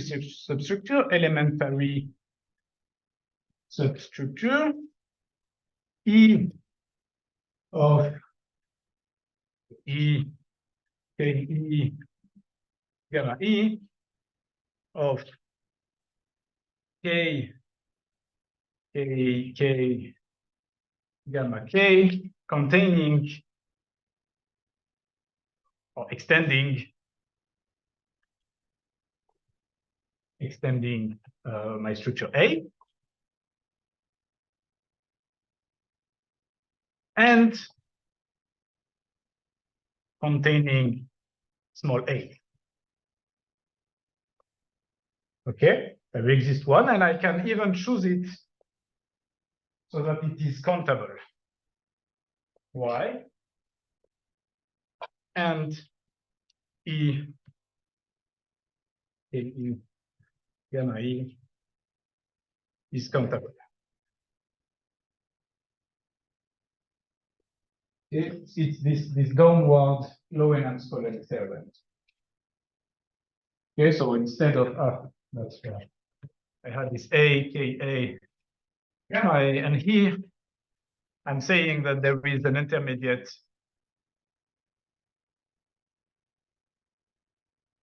substructure, which here is an elementary substructure. And then what I will do now is I will extend my map F so that in its domain, it has the whole elementary substructure. Okay, I will extend my map, my map F, not only to any substructure containing A, but to an elementary substructure containing A. Why is it enough? Because Lowenheim-Skolem tells me that for any A, because A is a singleton, and this is countable, so the union of these together with A is a countable set. So there exists an elementary substructure of this big one, which contains this countable set.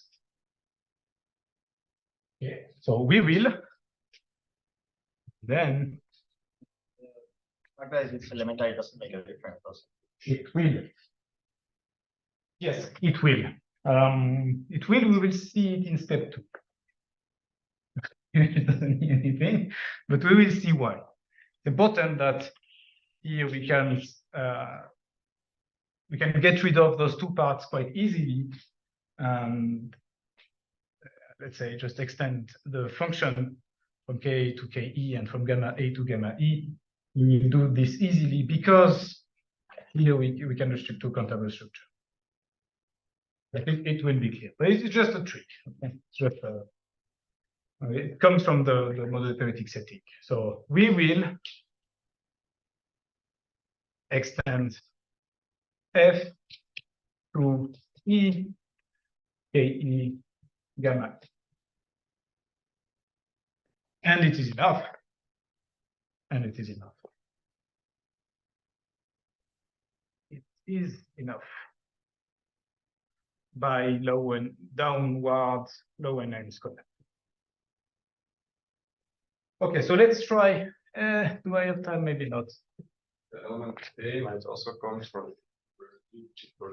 Sorry? The element A might also come from the residue. Yes, absolutely. Sorry. Yes, it's a very good question. Sorry, that was a bit easy of me. K, Ka, gamma K, and not in A, Ka, gamma A. Okay, good point. So this is more like, I don't have a variable for this level of genericity, but yeah, okay. Okay, let's keep it A. Okay, it might be something KK or okay, I should probably stop now. So I will start today by saying some stuff which does not need to, we don't need to be in an elementary state and state of the reals. Instead, like yesterday, it's just enough to have any valued field. However, we want it to be spherically complete and to be on the safe side on x character 0 on the right hand forward. I might say nonsense at some point.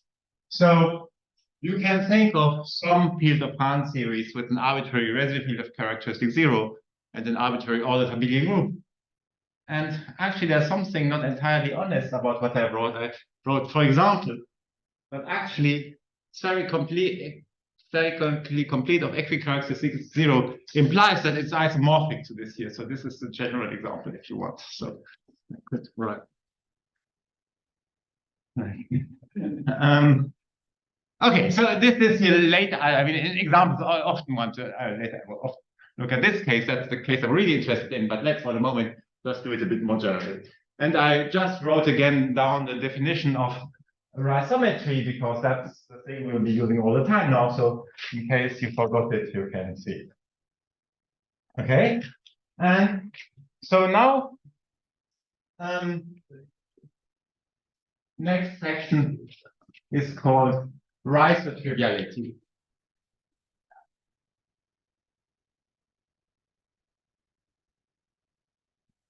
Okay, and so let me just say what the word is supposed to say. So recall on Monday, I defined d-trivial as being translation invariant up to a certain kind of map. So I defined homomorphically d-trivial and by Lipschitz d-trivial or something like this. And so now I want to define rhizometrically d-trivial or something like this. But this I will simply call rhizotriviality. Okay, so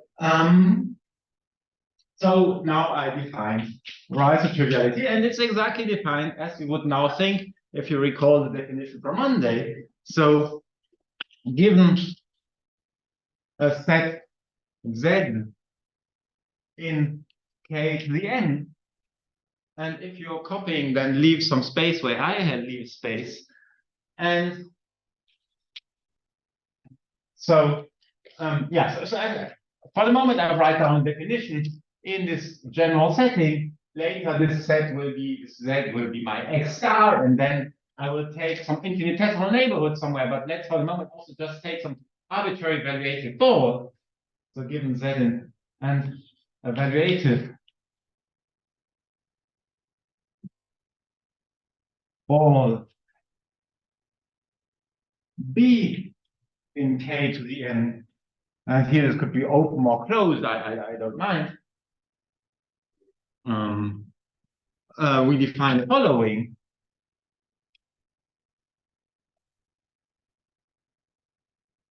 So Z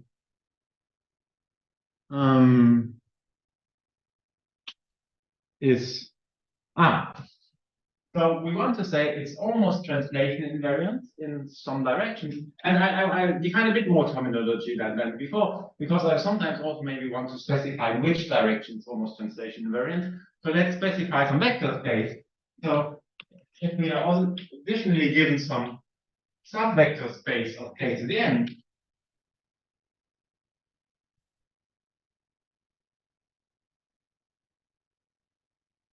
then we say that our set Z is the trivial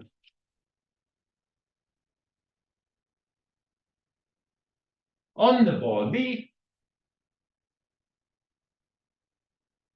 if there exists a isometry which makes it all actually V translation invariant. So if there exists alpha from B to B prime isometry,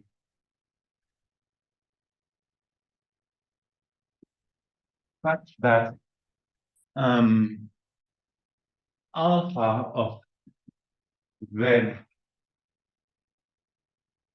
is V translation invariant. And when I say V translation invariant, of course, I mean within this B prime. Do I need to recall what I mean by this? No. Okay. Okay, maybe first remark already. So we saw last, 2 days ago, that if we have a isometry from some variative ball to somewhere else, then the somewhere else will also be contained in a variative ball of the same radius. This was the easy part. And then it will also be surjective onto that ball. So this B prime is also, if this B is a variative ball, then this B prime is a variative ball of the same radius. And if we want, we can even say without loss B prime equal B. If B prime is another ball, we can also translate it. So it's a matter of taste whether we require this B prime to be the same ball as B or not. I'll write it here without loss and take B prime equal B. Okay, so this was my first definition. And then the second definition is, and then what I really am interested in later is what is dimension of B. And so I call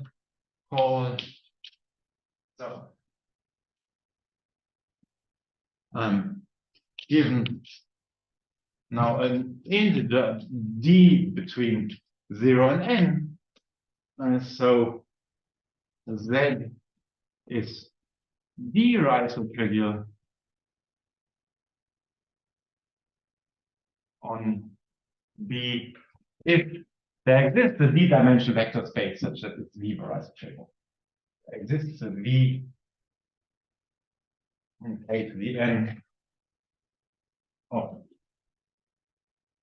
dimension D, such that Z is V trivial on B. Okay, and then I decided for this course to also introduce a notation. Often I might just want to know what is the maximal D such that it's D trivial. And I decided to call this the dimension of triviality or something like this. So yeah, the dimension of triviality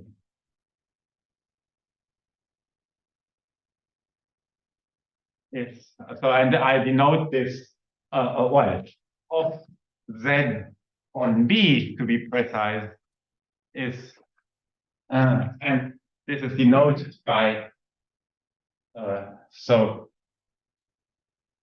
how should I write it? RT dim, triviality dimension, or RTR maybe, RTR dim of Z on B. Sorry, I'm standing in front of what I'm writing. This here is the maximum V such that Z is D, right? So trivial on E. Okay, and maybe I should warn you right away. At some point, I might forget to write Reiser every time. So if I just say D trivial, this will mean D Reiser trivial. I won't use any other notion of triviality anymore. Okay, now let me quickly improve this definition a little bit, because at some point I will need to not consider a single set, but finitely many sets. And I want, if I have two sets, for example, I can ask whether two sets are one trivial. Let me draw some picture maybe.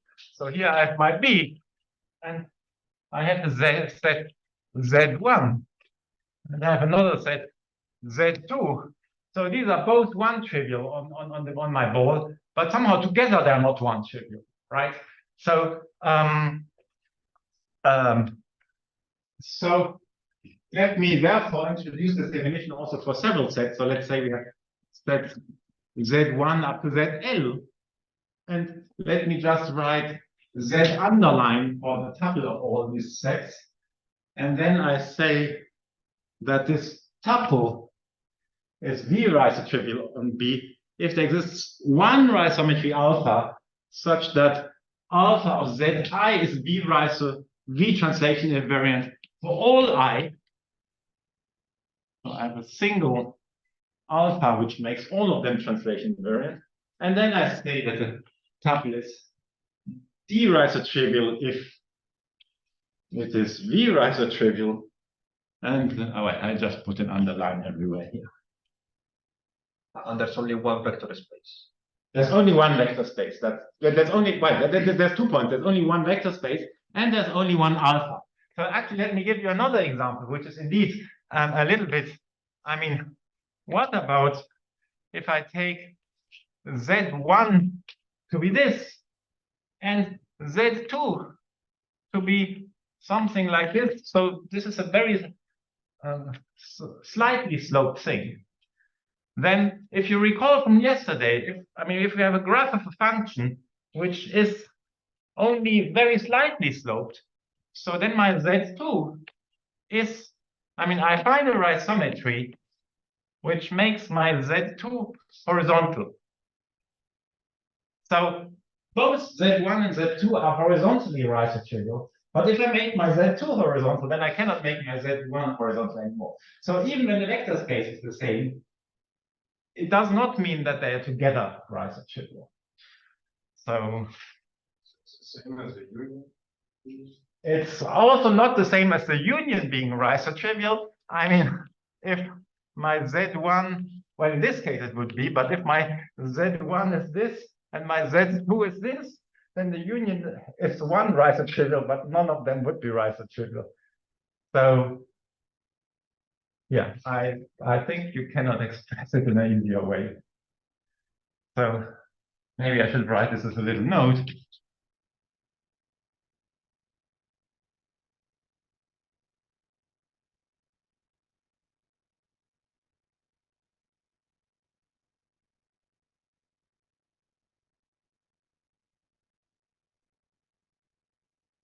We don't have certain implications.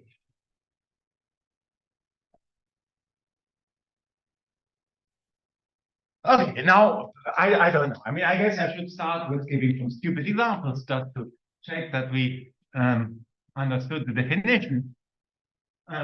So what does zero trivial mean?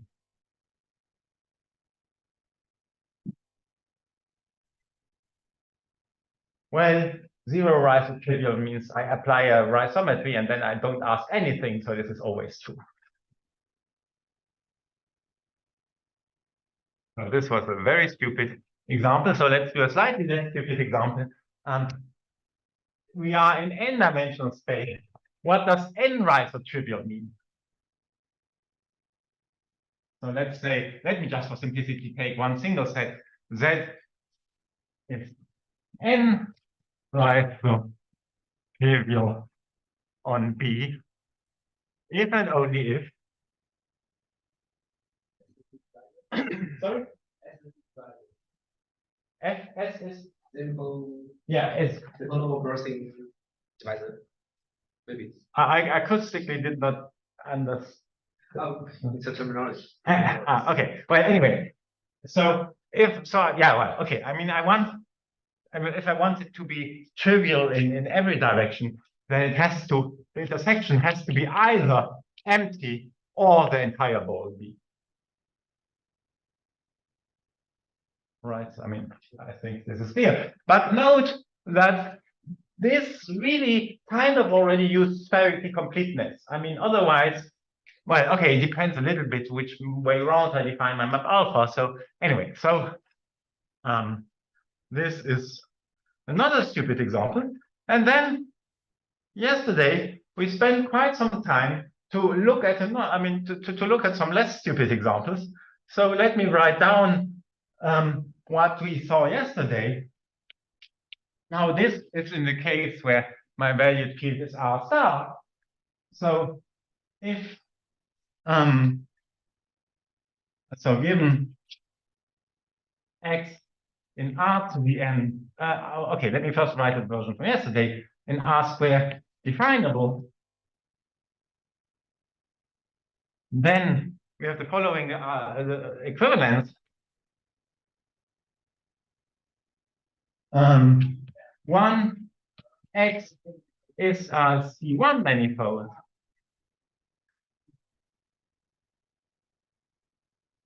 of dimension 1.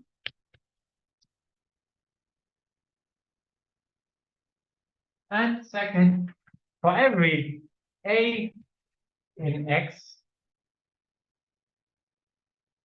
X star is one trivial on the infinitesimal neighborhood of that point.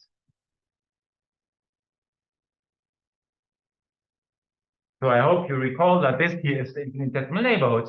I could also write it as A plus maximal ideal and Cartesian square of the maximal ideal.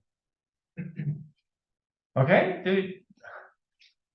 And now let me, without proof, I mean, actually everything we did yesterday, we could have done it in higher dimension. So let me write this down. So if X is a defined subset of R to the n, then X is a C1 manifold of dimension D, if and only if for every point in X, X star is D trivial on this neighborhood. Okay, I mean, this is really the same proof as yesterday with more coordinates. Now I want to give another example. I feel like I should not write too much and too low. So let's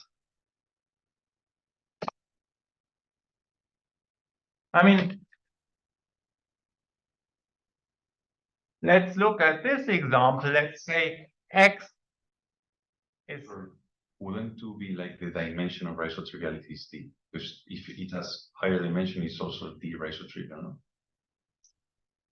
Sorry, say again? Yeah, I put there's a D here and a D. +1. No, he's right. He mentioned that D should be equal to the dimension of triviality. So it's not just like it's D trivial, it's also that it's not D plus 1. Yes. Good question. So if oh yes, no, you're right. It has to be okay, or I should have put in the beginning, suppose that the x is of dimension d, and then it would be, okay, yeah, you're right. So I need to put,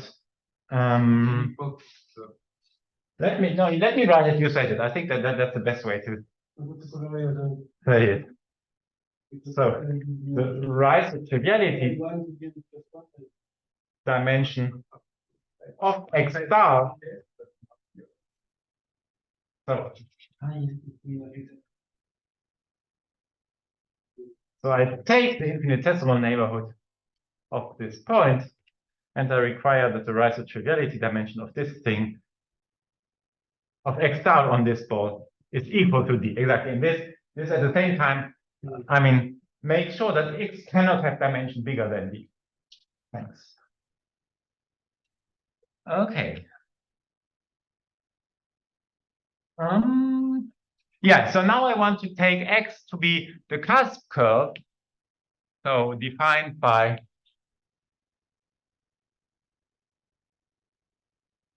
x cubed minus y squared equals 0. And let's just have a little bit of fun of checking how isotrivial this cusp curve is in various places. So if I take some point here, and I take the infinitesimal neighborhood of such a point, then here I'm a C1 manifold, so I'm one isotrivial. So let me write it like this. So the R isotriviality dim is equal to 1. Okay. Then if I take the infinitesimal neighborhood of the singularity, then here the isotriviality dimension will be 0.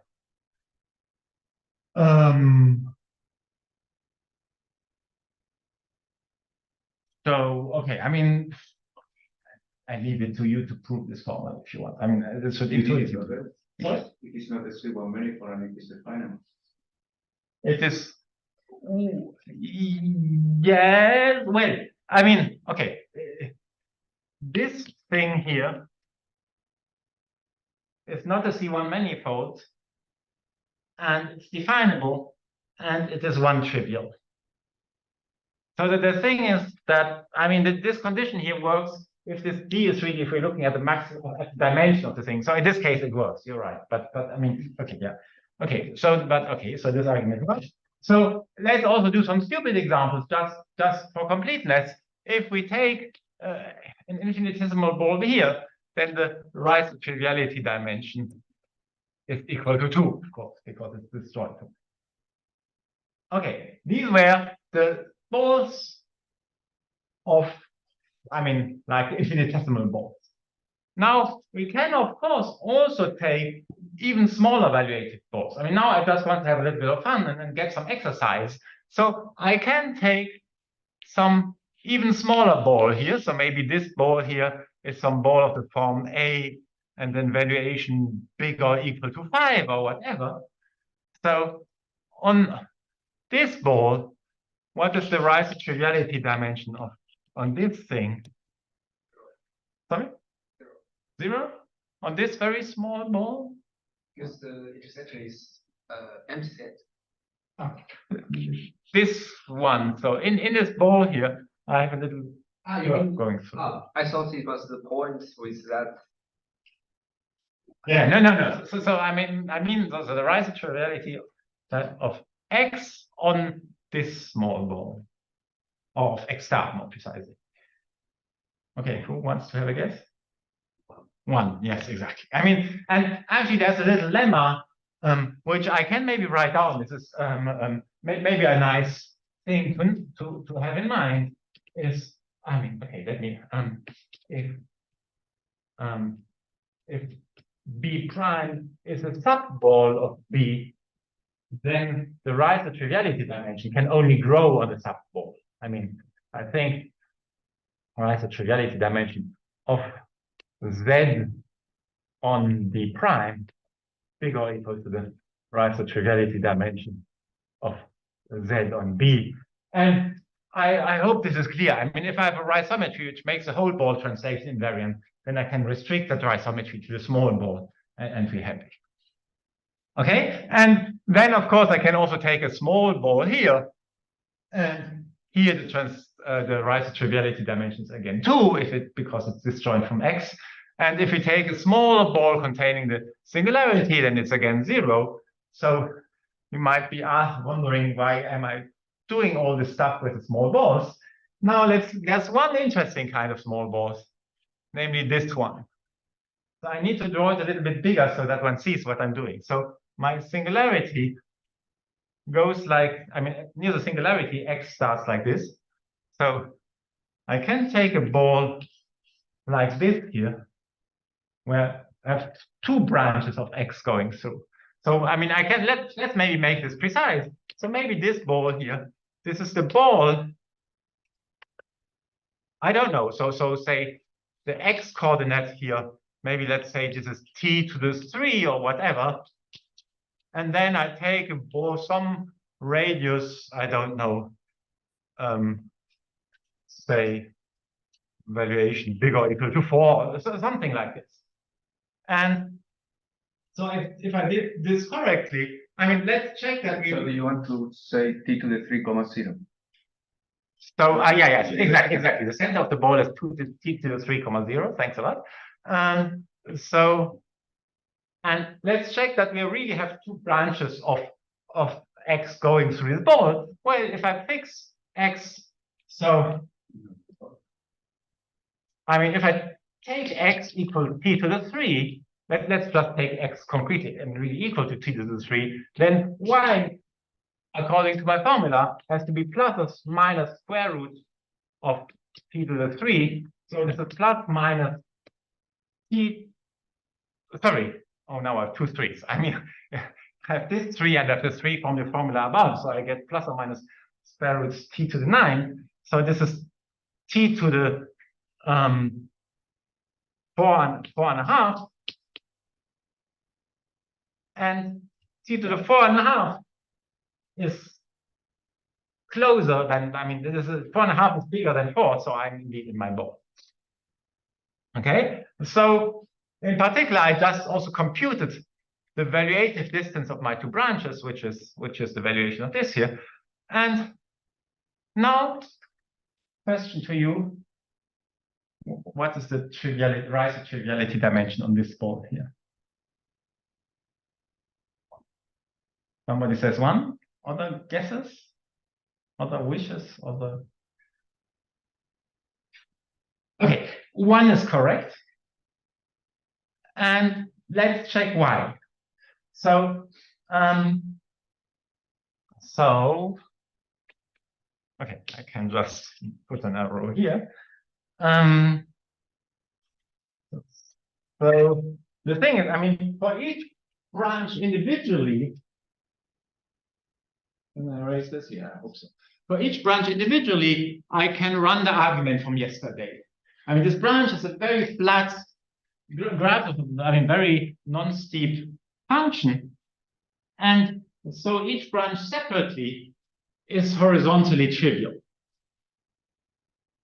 And now, as we've seen in the example which I already raised, this does not automatically imply that both branches together are horizontally trivial.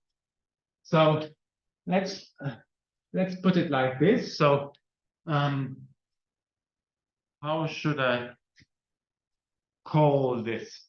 Let me maybe give some names to these 2 branches. So this one I call maybe Z plus. This is the upper branch, and then I have Z minus as the lower branch. And then I have a rhizometry, which I call maybe alpha plus, which turns the upper branch in something horizontal. And I have a rhizometry alpha minus, which turns the lower branch in something horizontal. Okay, but the way we constructed them yesterday, I mean, these are 2 different rhizometries. And how can we fit these 2 together? Okay, first of all, maybe one little improvement we can already try to do is yesterday we were sending our function to the function which is 0 everywhere here. So here maybe it's a better idea. So let me draw and dotted here at my orange thing, and here I have the line 0. It's maybe better if we keep this yellow thing a little bit further above here, and here we also keep this orange line a little bit further below. So we can, for example, decide, I mean, of course, the construction from yesterday, we could shift things vertically, so we could just decide that we change our definition slightly from yesterday, so that this point here is not moved vertically at all somehow. Okay? And now we want a singularized symmetry which does, on the yellow branch, does this thing here, and on the orange branch does this thing. Maybe we cut the middle of the. Maybe we cut the middle. Okay, so there are that's one suggestion exactly. Let's cut it in the middle at 0 and use alpha plus in the upper half and alpha minus in the lower half. Well, the problem is that we will get some overlap. It will not be a bijection anymore. I mean, yeah. So, but you can decide to send yellow line. So you can paint the two lines, the yellow and I think you have to join the picture. Okay, so let me draw the joint picture here. Yeah, so here I draw the two lines.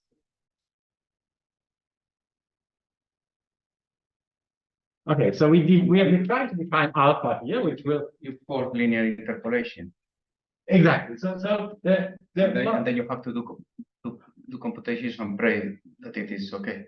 Exactly. So the most beautiful solution is to do a linear interpolation between these two and then verify that it works. Okay, so this works. I mean, it does work. However, I should also say that this is really one really needs to do such things later also in higher dimension. And in higher dimension, this linear interpolation you would need to do is not just fiber-wise between finitely many points, but between curves and so on.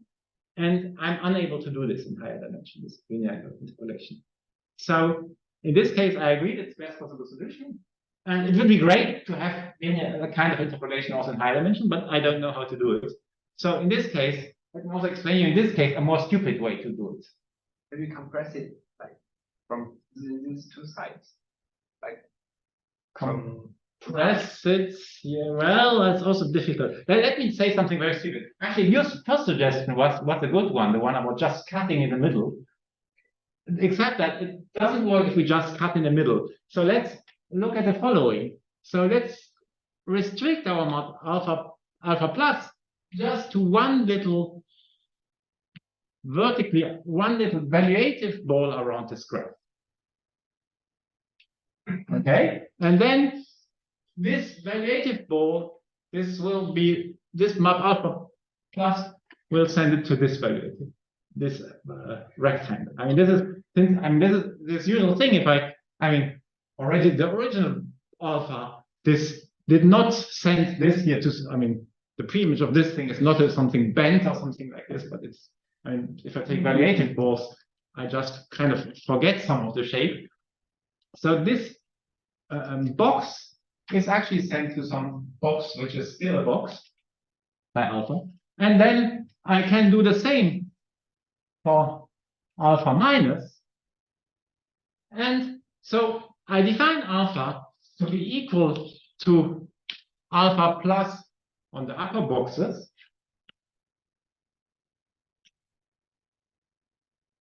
I define alpha to be equal to alpha minus on the lower box. And all of the rest, so let me maybe write this down so that it's written. So let's call this box is the box B plus, this box is the box B minus. So alpha of some point A is equal to alpha plus of A into box plus. My plus is somehow a lower and upper plus. So alpha minus if my A is in the other box and just the identity otherwise.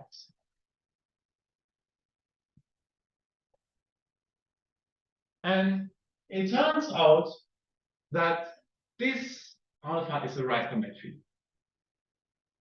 So maybe you're a little bit frightened that this might, I mean, it might seem like what happens if I have some points, let's take 1 point here and 1 point here. So this point is not moved at all, and this point is moved quite a lot. So, and one feels that they will not have the same distance, or not almost the same distance over there anymore. However, if you think of, I mean, this point here is moved within the yellow box. And the yellow box is a valuative ball. So this means, okay, let me draw this bigger again. So I have the yellow box here. I have this point here. Let me draw the yellow box again. So, okay, I have 1 point outside, which is not moved at all, and 1 point in the box, which is moved, say, to some completely other place in the box. Now, so this is the old point. The valuative distance between these two, this is something smaller than the radius of this box here. The valuative distance between these two is bigger than the radius of this box. So this means that the difference between these two things has, well, I mean, bigger or smaller, it depends now.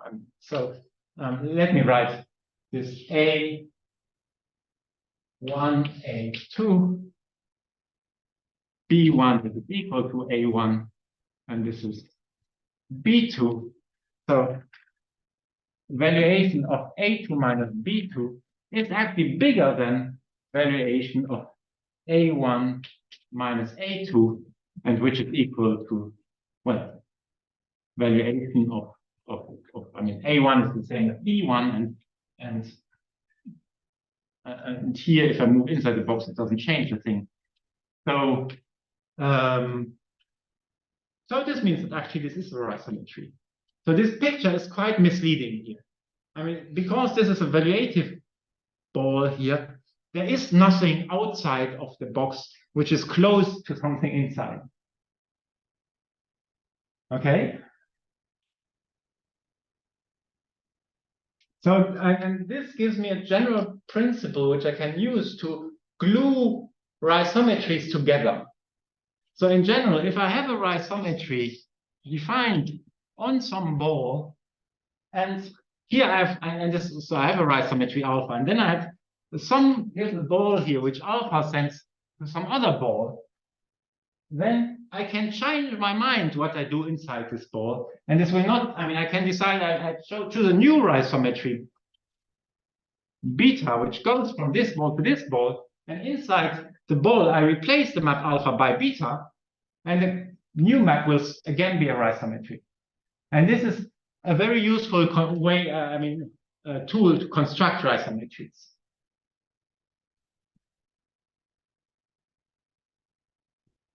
Okay, and by the way, maybe I can remark this. So now I'm back. I'm a model theorist again. So as a model theorist, I mean, we will be interested in defined sets in R to the n. And as a model theorist, I would like everything to be definable. So definable means in the ring language with the order. But here, this rhizometry, which I construct by such a gluing thing, this is not definable anymore in the ring language, because I mean, I really need a valuation to define my alpha here. So that's the reason why we will at no place require our rhizometries to be definable. But I mean, maybe as a little teaser, I mean, it could be that it is possible to do everything with interpolations, really. And if one would be able to prove this, this would have lots of great consequences. So, I mean, and it would simplify it. I mean, it would simplify lots of things and so on. So this is really, if somebody has nothing to do and wants to well, whatever. So if somebody can do that, I'd be happy. Okay. Yeah, so now there's one last little thing I want to say. Why B plus and B minus has this shape? Why this here does not get bent, you mean? No, why they look like a rectangle and not like a small box? What do you mean by small box? Isn't the small box also A square. a square? Here. So I mean, here I just chose the smallest rectangle containing the graph of the function. This was my choice. And this is, I am trying to develop intuition. This is the ball center in the yellow arc. So this B is not a ball, it's a product of two balls. It's horizontal. Of different radius. Of different radius. Yes. Then, and that argument that you the argument I wrote can here, be extended. it can be extended to rectangles. Yeah, or if you, yes, exactly. Or if you want, I can say, I mean, this rectangle, this I can think of it as filled with lots of boxes, and then I can do each of these boxes. That's one way to do this. I see. Thanks. Yeah. Okay. Okay. Is this explaining some generality in your notes? The lecture note? Yeah. I mean, in the lecture notes, I will write what I'm saying here. So, yes. Yeah. And I mean, this is really one of the key constructs. There are two key constructions in the entire theory. Two key constructions, two key methods to construct isometries. One is the one which we have seen yesterday of making a graph straight by moving things vertically. And the other method is to glue things together in this way. And all isometries which I ever need are obtained by combining these two methods in a recursive and messy way, but nothing else. So, I mean, this is in some sense, okay, it's not a precise statement, but it's a little bit, how should I say? I mean, one could think of arbitrary isometries. And as a model theorist, again, I'm frightened of arbitrary maps, non-definable. And so now I have, after all, a rather good control of, I mean, they are not as arbitrary as one thought with the isometries. Okay, now there's one more thing which I want to recall from yesterday, what we've done. So,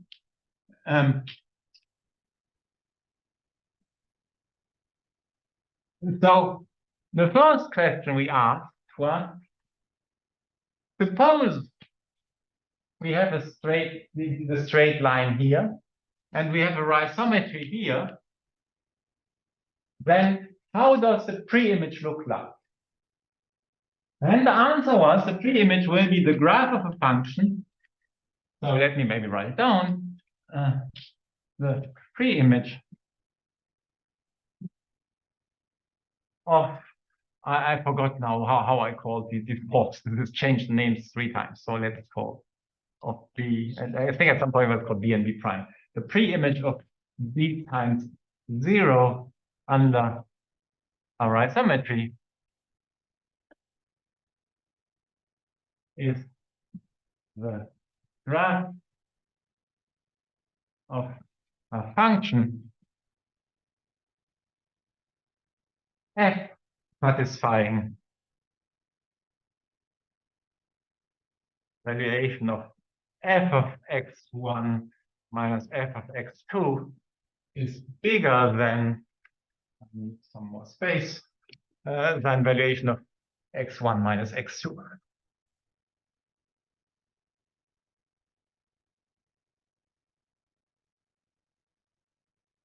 Or x1, x2 in B. So let's say this is also B and this is also B prime. Okay? And so this was the first thing which we saw. And then we saw if a function satisfies this thing, then we, I mean, this is if and only if, then we can construct an isometry. So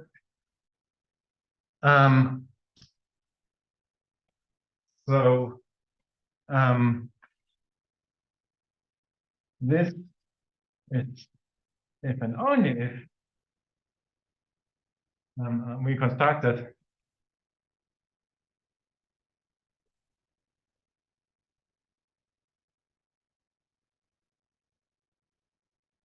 and now let's do the following. We start with our rhizometry alpha. We obtain that the pre-image satisfies this condition. And then we use the construction from yesterday to construct a rhizometry. This new rhizometry will not be the same as alpha, maybe. So let me call this alpha prime. This alpha prime had the additional property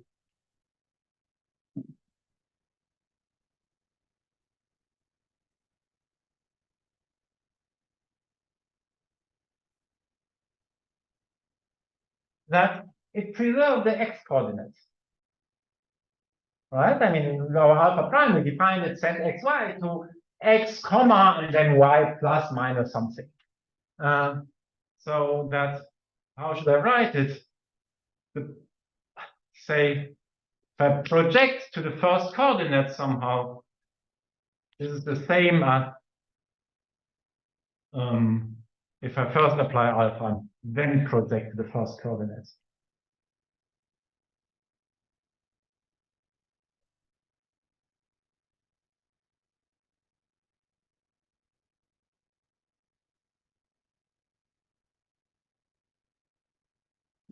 Okay, and now let me, without proof, claim that this works in general.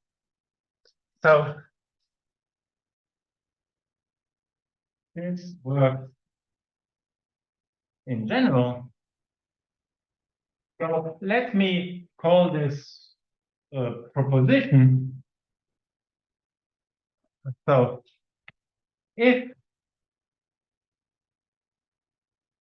given z in k to the n and some valuated ball in k to the n, and suppose that z is d rhizotrivial on B, then let me write something which is slightly wrong for the moment. There exists a rhizometry alpha from B to, now I should really actually take the same ball. If I want to preserve x coordinates, I should rather not take a different ball. Then there exists a rhizometry witnessing this d-triviality.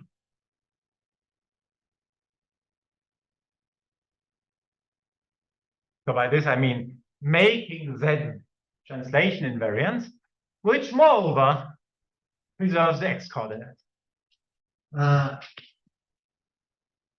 So where x now is the first d coordinate, say, which preserves, well, actually, no. It can maybe not preserve the first d coordinates.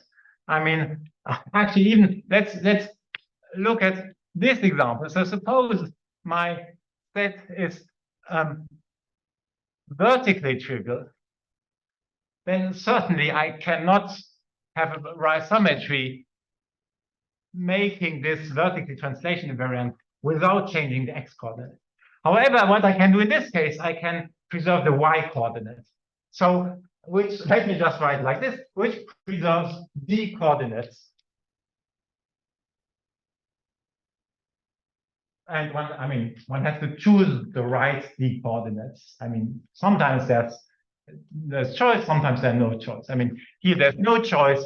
If I'm diagonally d-trivial, then I can choose to either preserve the x coordinate or to preserve the y coordinate. And okay, so this is a maybe somewhat technical statement, but this is really useful because this means, so let me write down a few consequences.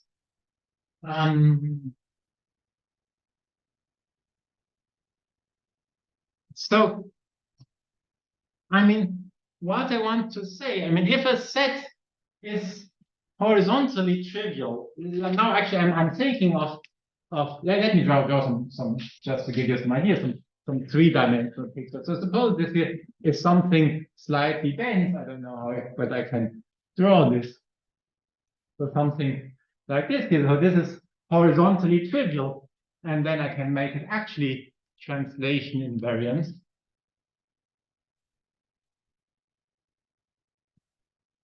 And now, if the set is horizontally trivial, I would like to say that its geometry near a point here is essentially determined by looking at a single fiber. Okay? Now, if I know that my rhizometry preserves the x-coordinates, then this means that if I choose one fiber here,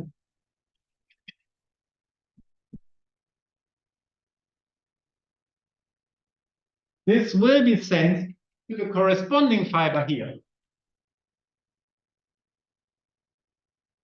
And so it particularly means that this fiber here is in rhizometry to this or other fiber, this fiber here. Now, this fiber here is obviously in rhizometry to this fiber because it's just a translation. And this yellow fiber here is in rhizometry to this fiber. So now I've proven any two fibers here are in rhizometry with each other. So this means that really I have, once I'm one trivial, I have a well-defined fiber. I mean, up to rhizometry, I have a well-defined fiber. And then, I mean, this is useful for almost all kinds of induction arguments and whatever. So, this is also corollary.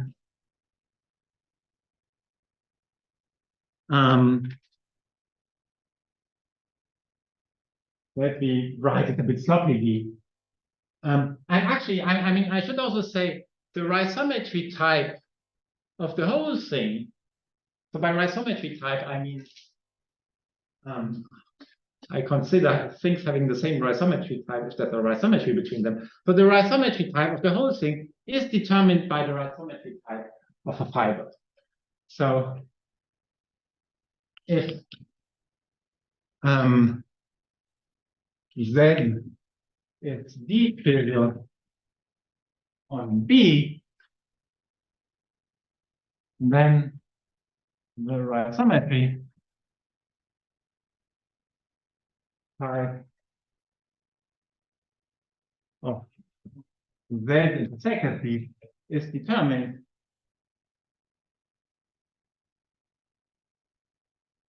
by the rhizometry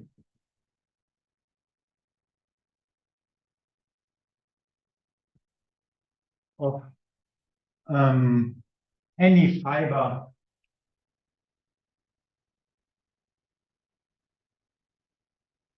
B Z, I don't know how to write it, for suitable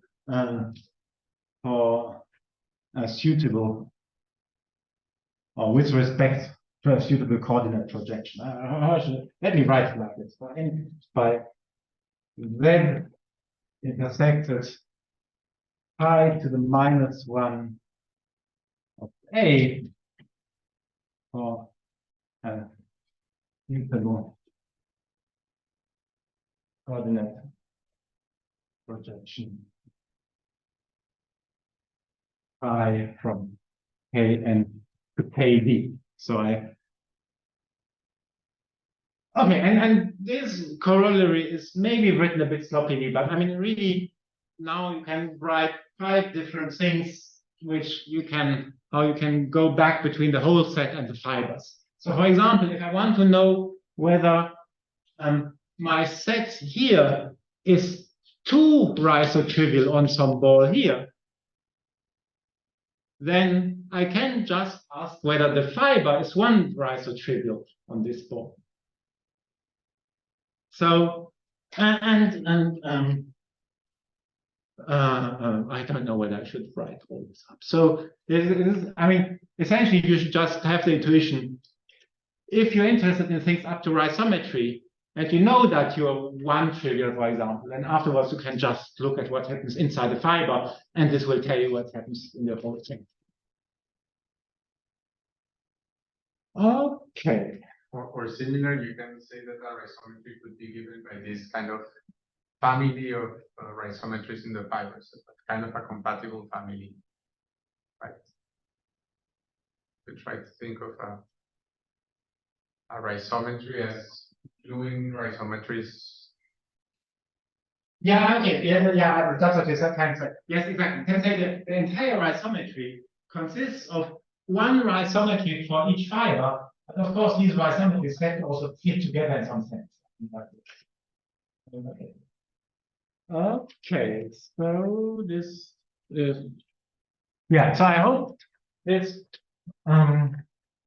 gives you some intuition about this. And now let's finally go back to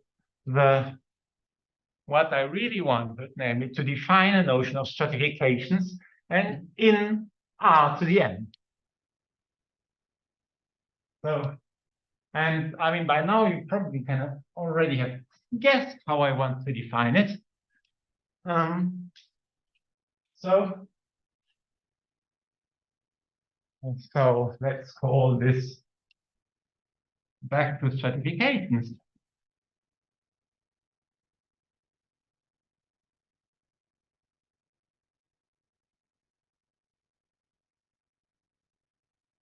So let's say we are given a definable set in Rn, which is definable.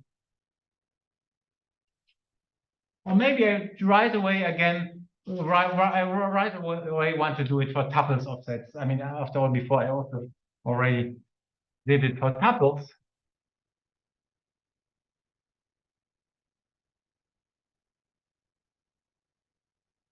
And then, so yeah, actually, I should say one more thing. Now I want to find a stratification of a tuple of sets.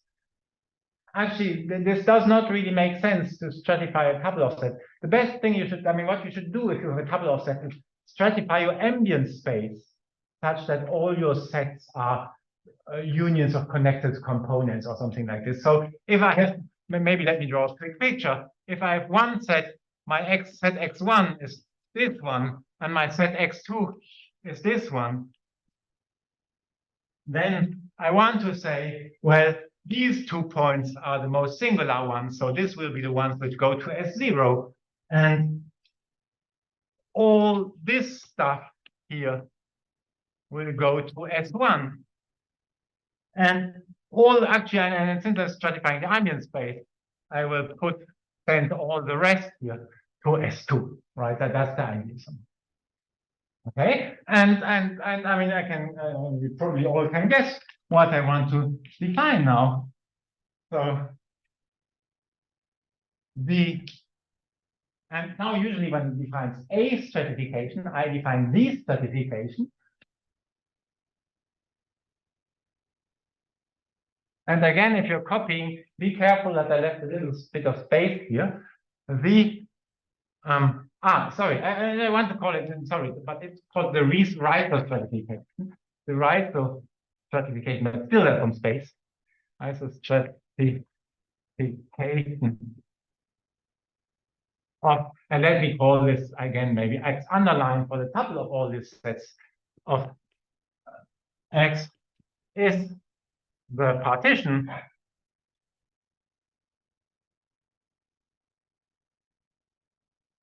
of Rn into sets SD, and where SD is exactly, you can probably guess it, the set of those points in Rn such that on an infinitesimal neighborhood, my triviality dimension is D. So such that triviality dimension of, well, now I need to take a tuple of sets in R star for this to make sense.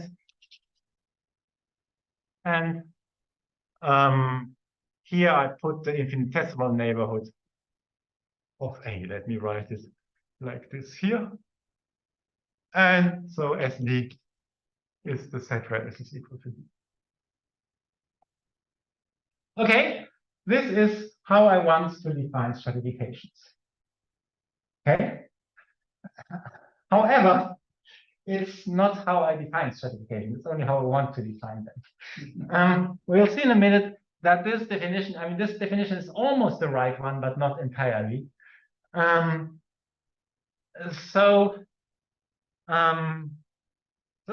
I can already fill the gap now. I told you that this is only almost the definition. Let me call it the pre-rise of stratification. So this is the terminology which I just invented for this course, because the other one was too stupid. I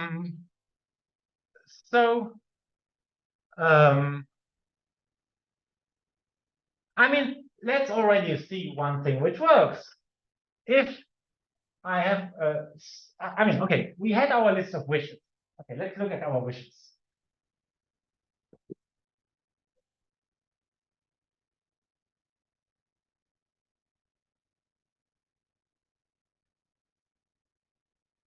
So I don't know whether you recall them. I kind of recall them. So one wish was that SD is, each SD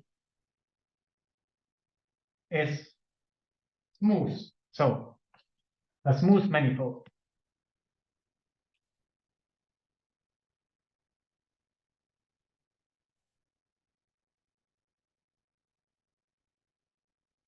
Okay.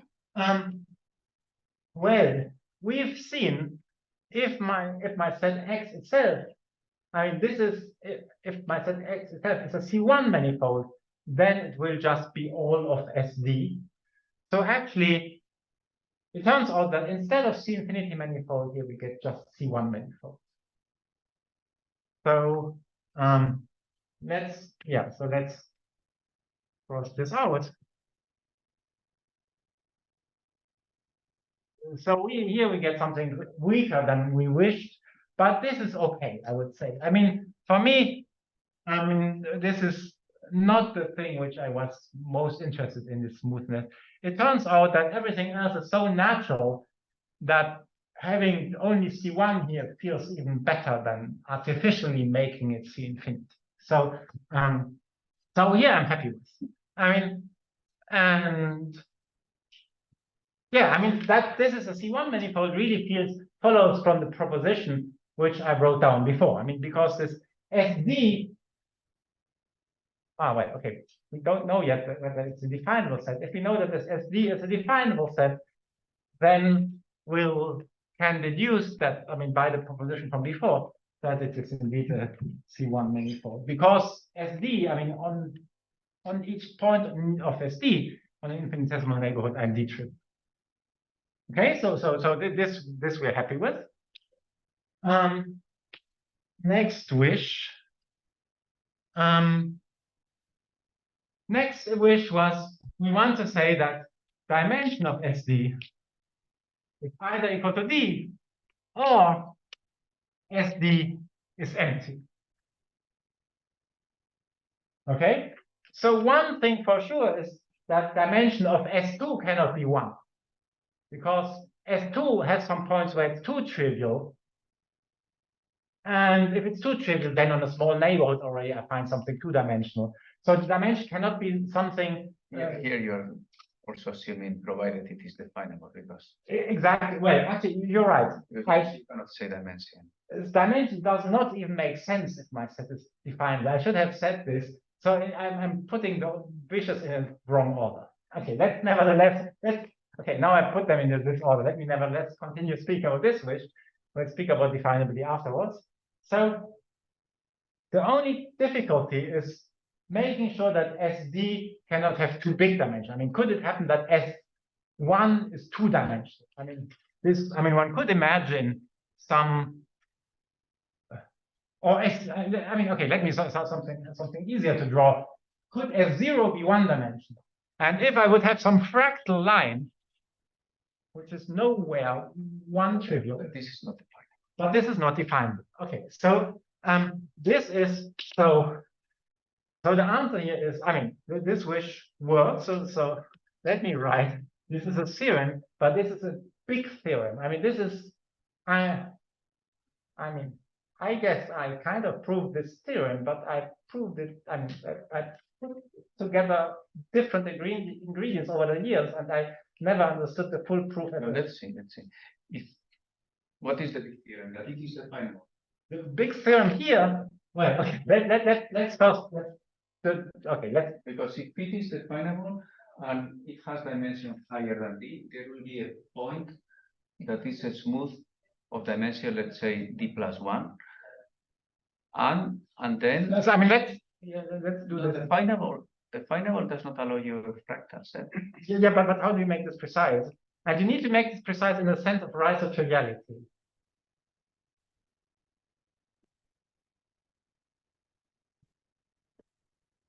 I mean, but you're saying definable in which language? In the language of rings, for the language of rings with the constants. This is semi-algebraic. Yeah. And if you have a semi-algebraic subset of dimension 5, you will have points that are 5 rise trivial because you have points that are where you have a C1. Okay, so sorry. Let me give you another example, which I mean, okay, so this can certainly not happen. You're right, but I mean, so recall that we had this kind of evil example with this cross ratio which changes.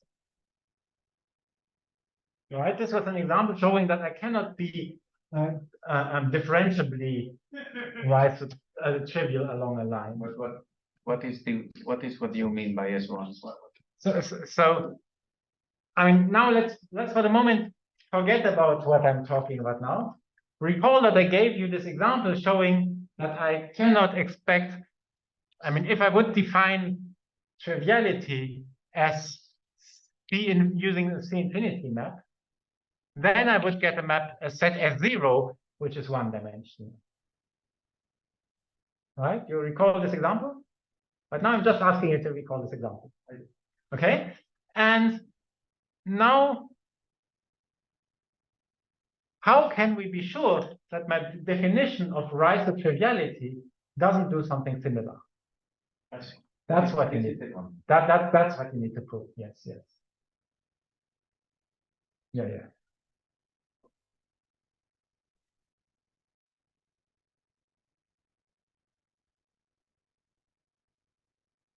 Yeah, I mean, you're right. The other thing was true.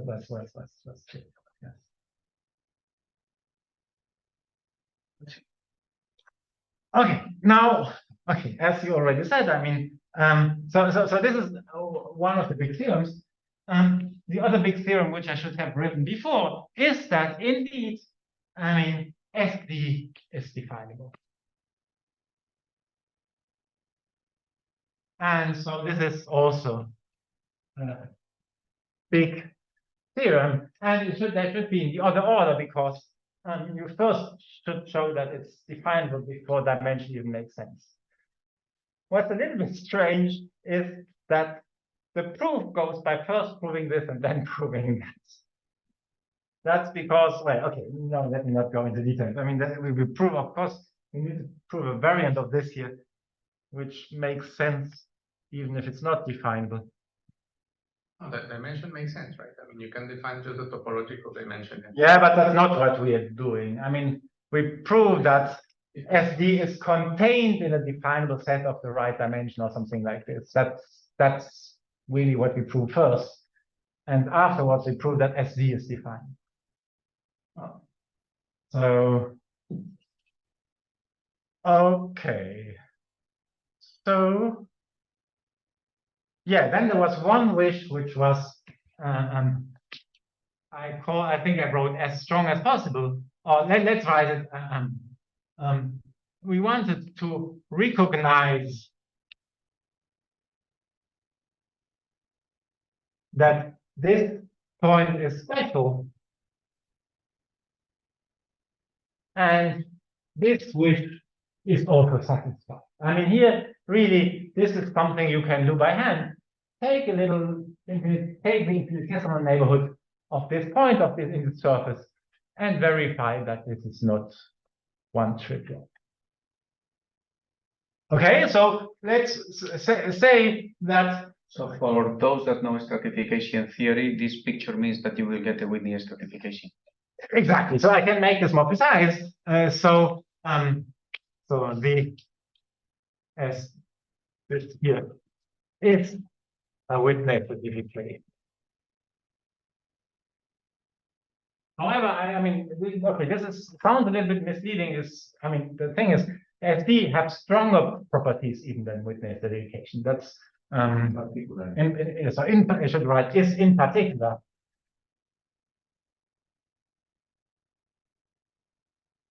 How am I in time? Oops. Ah, no, I still have. Yeah, so you are skipping the middle break, but yeah, I think maybe it's too late to make it. Okay, and it's up to half. That is 15, so you should be up until. I forgot. So I think you can stay until 45. Yeah, 45. Do you want to stop? Or? So let me finish my wishes and then let's have a little break. And so now there's one last wish I didn't mention, and actually this is for the moment is actually even making it not a Whitney stratification. So I wanted that the union of S0 up to SD is topologically closed. Okay, and unfortunately, this is wrong. This fails.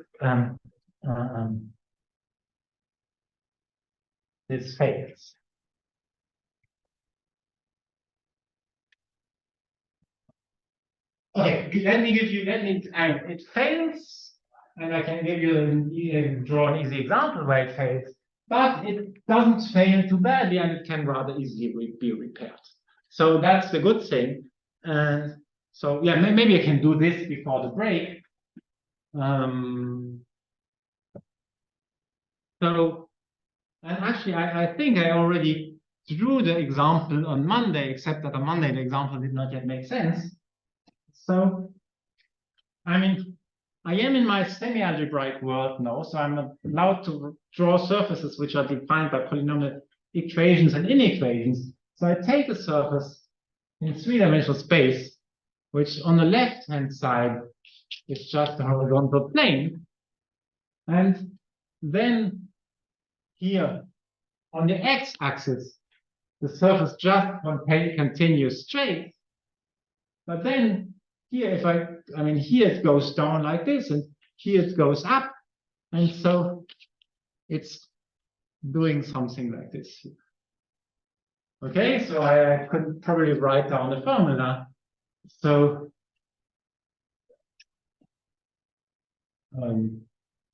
this is graph of f of x, y equal 0 if x is less or equal to 0, and then x times y, I think, if x is bigger than 0. Okay, and here it's easy to verify that on this fold here, all the points are in S1. I'm translation invariant in the direction of the fold, but not in the other direction, except if I look at the neighborhood of 0, of an infinitesimal neighborhood, there it's a graph of a function which is almost flat. So this is just a two-dimensional version of the example of yesterday, which means that here, this point in the middle is in S2. Okay. So what do I do? How do I solve the problem? So in this example, now look at this S1. This S1 consists of everything except the point 0. So now I can ask about the rise to triviality dimension of S1 at the infinitesimal neighborhood of 0. Well, this S1, this is a line with one point missing. This is not translation invariant. So if I take the pre-stratification of the pre-stratification, then suddenly the point here will be moved into S0. Okay? And so this is simply the idea. If I take the pre-stratification of X here, and this is maybe not yet what I want, but then I take the pre-stratification again, and then I do this finitely many times, and at some point it will stabilize, and I'm happy. And actually, finitely many times, you can check that where things go wrong, the dimension goes down in each step. So after n many steps, certainly you are sure you get what you want. So now I can define the final thing, the rise of stratification of X. And actually, now I can also tell you why did I always formulate things for tuples?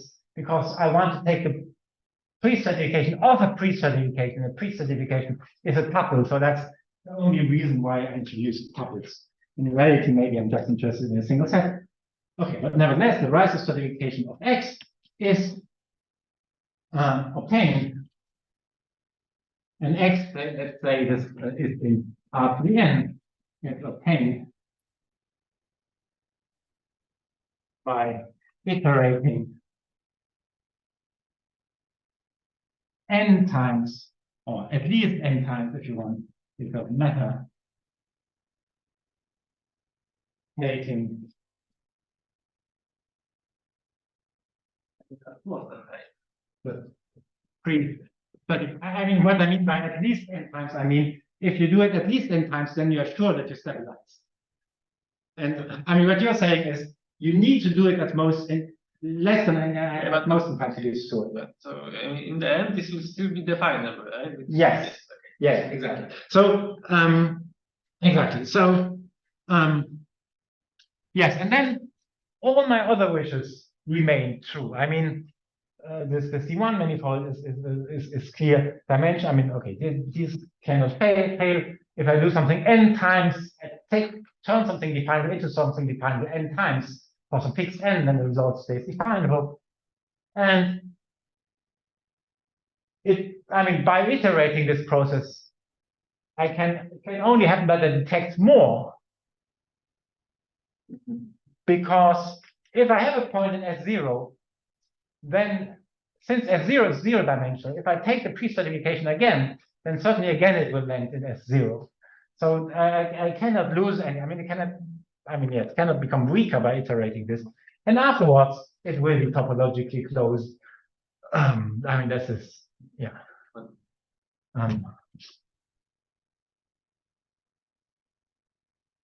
Does Lipschitz triviality implies rise of triviality? So if you suppose, so let me formulate precisely. Suppose that I have definable subset of Rn that is Lipschitz trivial in some stratum. I take the tangent space at the point of this stratum. This is a vector subspace. Is this point rise of trivial in the direction of that vector subspace? Yes, I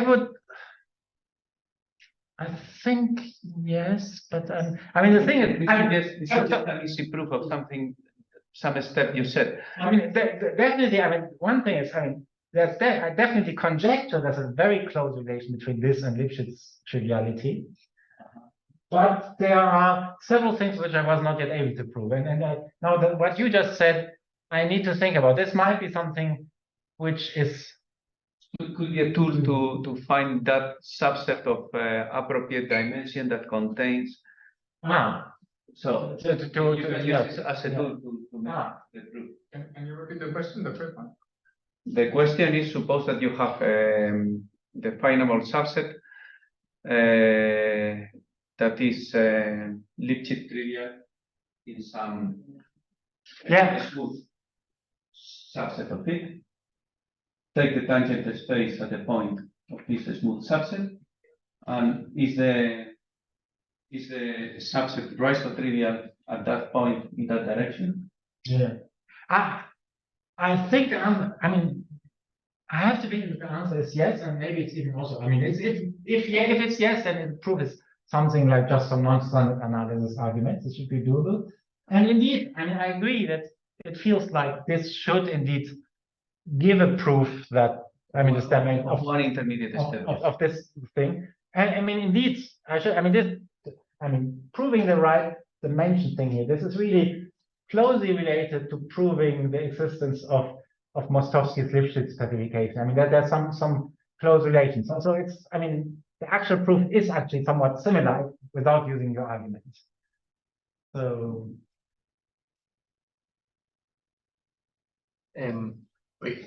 If you take the union of the xi's, you construct the stratification, do you get the same thing as if you take the tuple? No, I mean this was the example I gave before. If my x1 is this here and my x2 is this point, then the union doesn't see this special point anymore. And can you, in the example you gave, can you repeat what would it mean to iterate? So like the origin, where does it end up being? So I have let me write it down. So I have my tuple x. From this I get a pre-stratification S0 up to Sn, and then I take this as a new tuple, and I get a new the pre-stratification of this will be a new tuple S0 prime up to Sn prime. Okay, and now in this example, after this step, I'm done, I claim. So indeed, if I take the pre-stratification of already just this yellow, this violet line, the origin, the violet line is zero trivial at the origin. So the origin goes into S0. So in the example here, this will be the origin, and then the S1 in this example will be the rest. Also because S2 is zero trivial there, no? Like, I mean, it's just because like the origin used to belong to S2, no? Before it used to belong to S2, yes. So if you look at it within S2, it's also zero trivial because it has. Here, this picture, yes, if you want, yes. Yeah. And then, so you want the triviality dimension to be equal to 1 there, of S1 to be equal to 1. At which place? Yeah. Here. Yeah. So you want that to be equal to 1 instead of 0. Well, I don't know what I want. I mean, I just want to get a well-defined stratification. But I think you said I certainly what I don't want is that here I have 2 in the origin. So in this picture here, if I know that this line is in S1, then if the origin would also be in S1, it would be fine for me. If the origin is in S0, that's also fine. But I certainly don't want the origin to be in S2.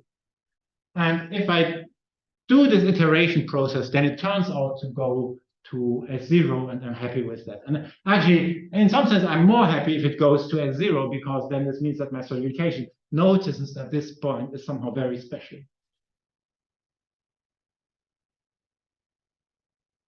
But that dimension will still be 0, right? So here, this That's still zero in the stratification. That will become zero because you are adding a point to the tuple. And then if you add a point to the tuple, this dimension has to be zero. Not even the stratum, which is a puncture line. That dimension is with respect to the triviality. That dimension is the. So right now, break. That we need to break. Yeah, we are officially doing a break, even if we keep speaking. So can I erase this? We're still discussing. I erased the part already. So yes, so now I gave you the definition, and I should tell you maybe, I mean, I should definitely not give you proofs, but I should maybe give you some vague ideas of hints of strategies of baby cases of proofs or something like that.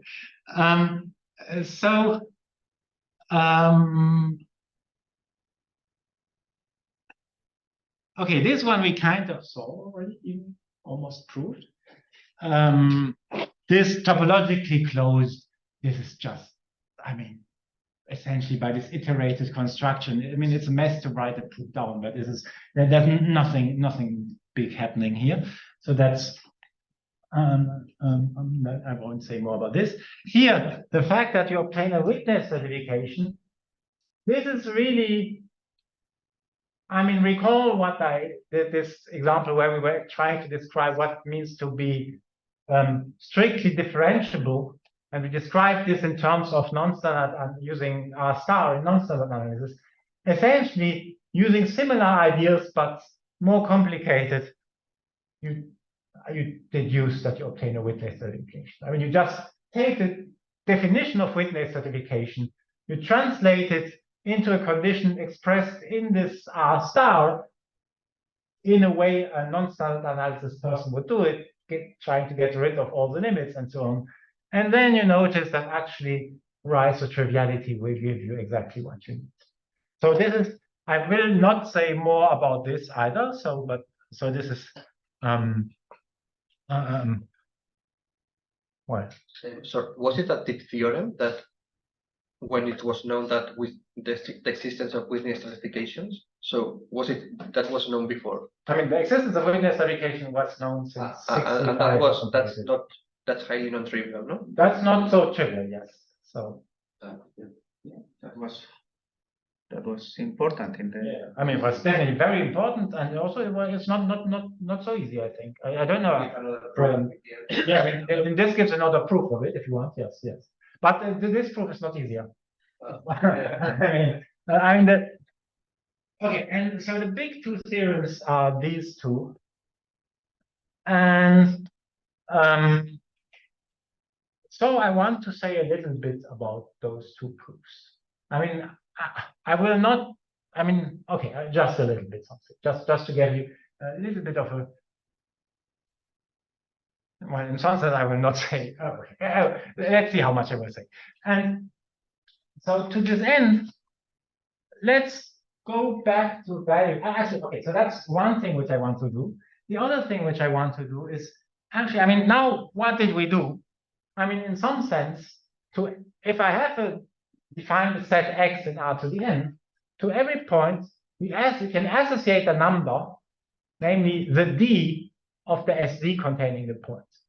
So this means that to a singularity, we associate an invariant, which is this dimension of rise or triviality, if you want. So which is nice. I mean, we like to associate invariants to singularities. Now, this is not much of an invariant, right? It's just one number between 0 and n. However, it turns out that now that I introduce all this machinery, I can use this to associate lots of other invariants to singularities. And I mean, this is maybe, in some sense, one should say that these stratifications, which the rise of stratifications here, there is in some sense just the shadow of something much bigger and better, which it's more difficult to sell because it's not a stratification. But I'll try to sell it nevertheless now. And so yes, and so I'm trying to sell this, and at the same time, and this is also needed for the proof of these things here. So it's both. I will first try to sell you this other thing, and then this will be at the same time appear in the proof of these two theorems. Okay, and this other, so here we have the rise of stratification, and now there's something which we call the rhizo tree.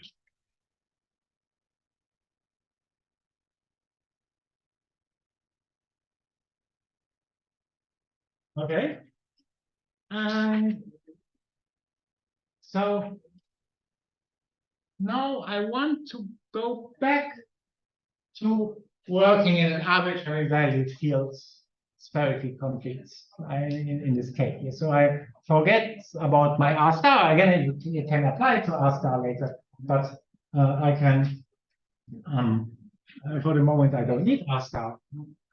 So first of all, I mean, we've already seen that valued fields can be drawn as, I mean, somehow one can draw trees associated to valued fields. I will draw my tree a little bit differently than Christian, but nevertheless, okay, let me draw a tree. So let me actually draw a tree for k squared. And okay, let me just write down what I want to do is the variative balls in, now let me write it right away, in Kn form a tree. I mean, that's the tree which I want to draw. So I mean, and so what do I mean by this? Let me draw a picture for k squared. So let's say, so this is my valuation ring square. Inside there, I have the maximal ideal square, but I also have, I don't know, some shifted versions of the maximal ideal square, a plus m square, and another b plus m square. So maybe here somewhere is my point A, and here's my point B. And then I can also look at the smaller closed valuated ball around A, maybe. So this is ball valuation bigger or equal to 3 or something like this. And then, I mean, okay, and I have more balls here, and I guess you get the point that, I mean, any of these balls which I'm drawing are either one contained in another or disjoint from each other. So I can draw all this as a tree. So I mean, when I want to draw it as a tree, then this means that I take, now let me draw the tree picture. So I have the valuation ring square. I draw it now as a node of my tree. And then I have the maximal ideal square, which is here.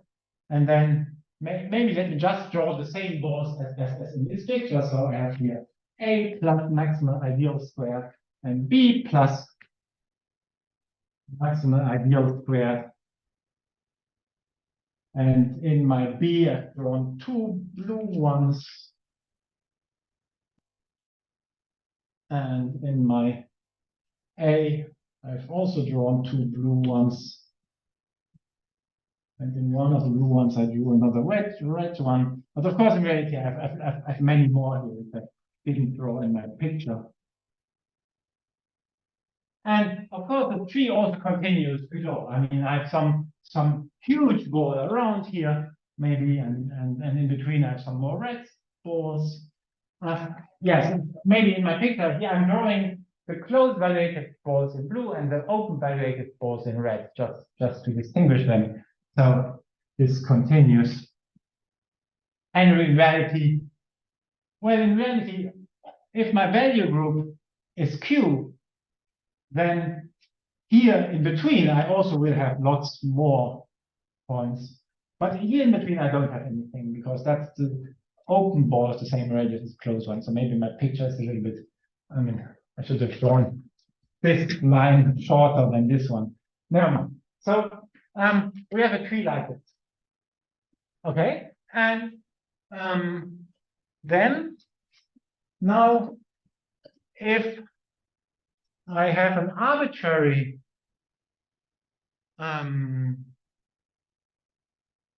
subset of k to the n, then for every evaluative ball, I can ask, what's the dimension of rise of triviality? So let me write it as follows. So given Z any subset of k to the n, so this definition, and so that's what I call the Reiser tree. Or maybe it should be called the Reiser triviality tree. This is telling you how Reiser trivial Z is on each board. So the Reiser tree, if you want, is in reality maybe it should not be called tree. It's a partition of this tree, this tree of balls. So one could even call it maybe a stratification of this tree. That's really how I think about this. So it's the partition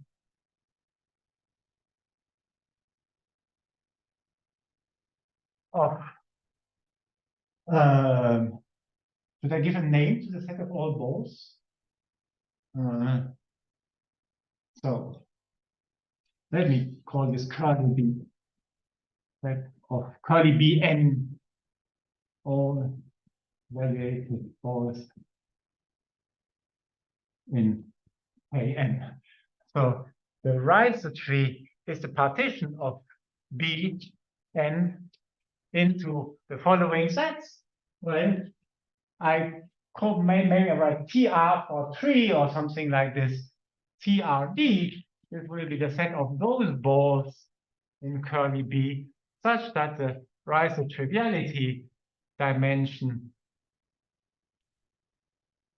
of Z on this ball is equal to D.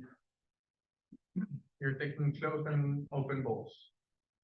So, good question. Confused about what's B to the N. Sorry. Maybe I should put. Sorry, let me put parentheses. Okay. Yeah. Sorry. So it's all in the same. Yeah. Okay. It's all the same. Yeah. Sorry. Indeed. Okay. Okay. Before coming to your question, let me first say. So the Reiser stratification. What did we do there? We have our set X star, and we look at the Reiser triviality dimension of all balls which are exactly the size, infinitesimals around the point. So certainly this information from the Reiser stratification is contained in this TRD, but the TRD might contain much more information. Okay, we don't know yet whether there's interesting information in there, but it might contain much more. Okay, and then Pablo asked whether we look at open and closed evaluative balls. And it feels a little bit strange to throw both open and closed balls together in one single basket or whatever. Remark,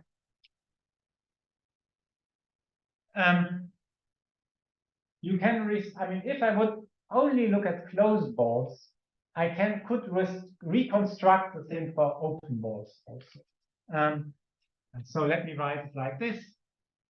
So the TRD restricted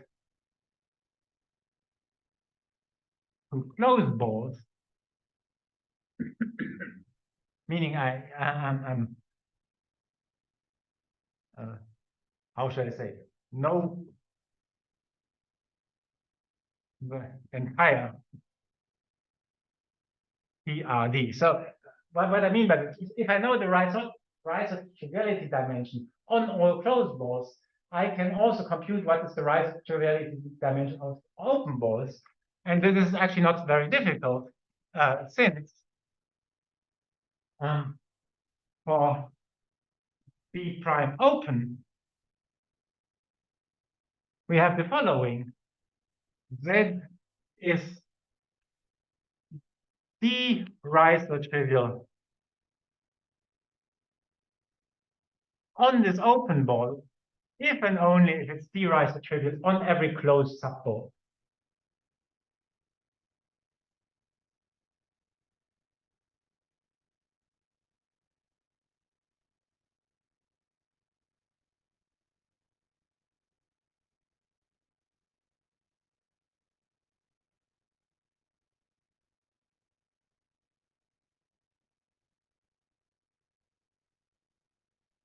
Okay, so for this reason, I usually work only with, I mean, in reality, I would usually define this to be the set of closed evaluated balls.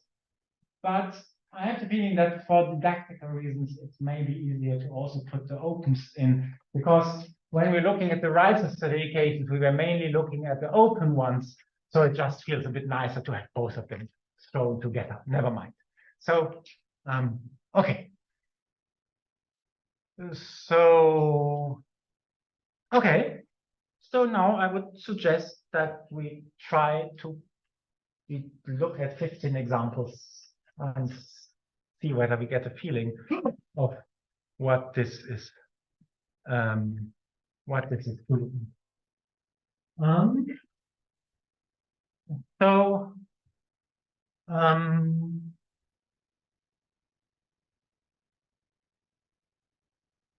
You said that this contains more information than the stratification.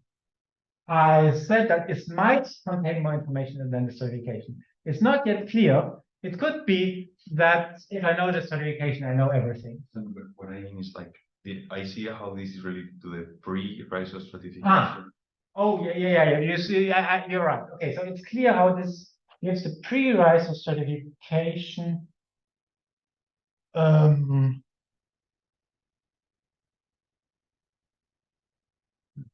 I think one can also get the stratification. Okay, let's to be on the safe side say pre-Riser certification. But I'm pretty sure you also get the stratification from it. But I need to think. Yeah. Okay. So examples. Let's do some very easy example first. Let's take Z to be, I don't know, 2 points. The point 0 and the point t to the 5. So this is a subset of K. So if I draw it here, I have the point 0 and I have the point t to the 5, which is quite close to 0. And then now, certainly, if I take the valuation ring, say I take the valuation ring, then I'm 0 trivial on the valuation, right? So let's say this is the valuation ring. So let me maybe use some colors. So say now I use blue and red for this, so I need some other colors. So yellow means TR0. Sorry, yellow. Violet means TR0. So this one is violet because I'm 0 trivial on this ball.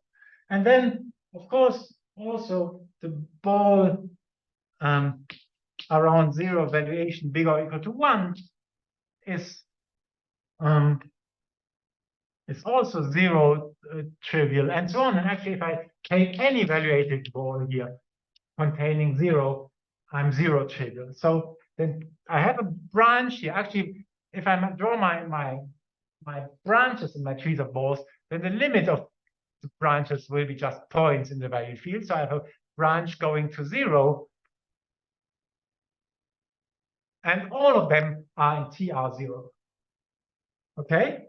But now let's look at, in particular, the ball valuation, the closed valuated ball of things with valuation at least 5. So this contains the points t to the 5 also. And now I can also look at smaller balls around t to the 5. And on all of those balls, I will also be 0 trivial. So here I have another branch going to t to the 5, and all of these points are also in TR0. Okay? And every other ball, if I take any other ball here, I mean, it's a ball which contains neither 0 nor 5, nor t to the 5. And then every other ball, I'm one trivial. So every other ball is not part of TR0. So TR0 is really just a tree consisting with this one branching point, and of course it goes down to minus infinity.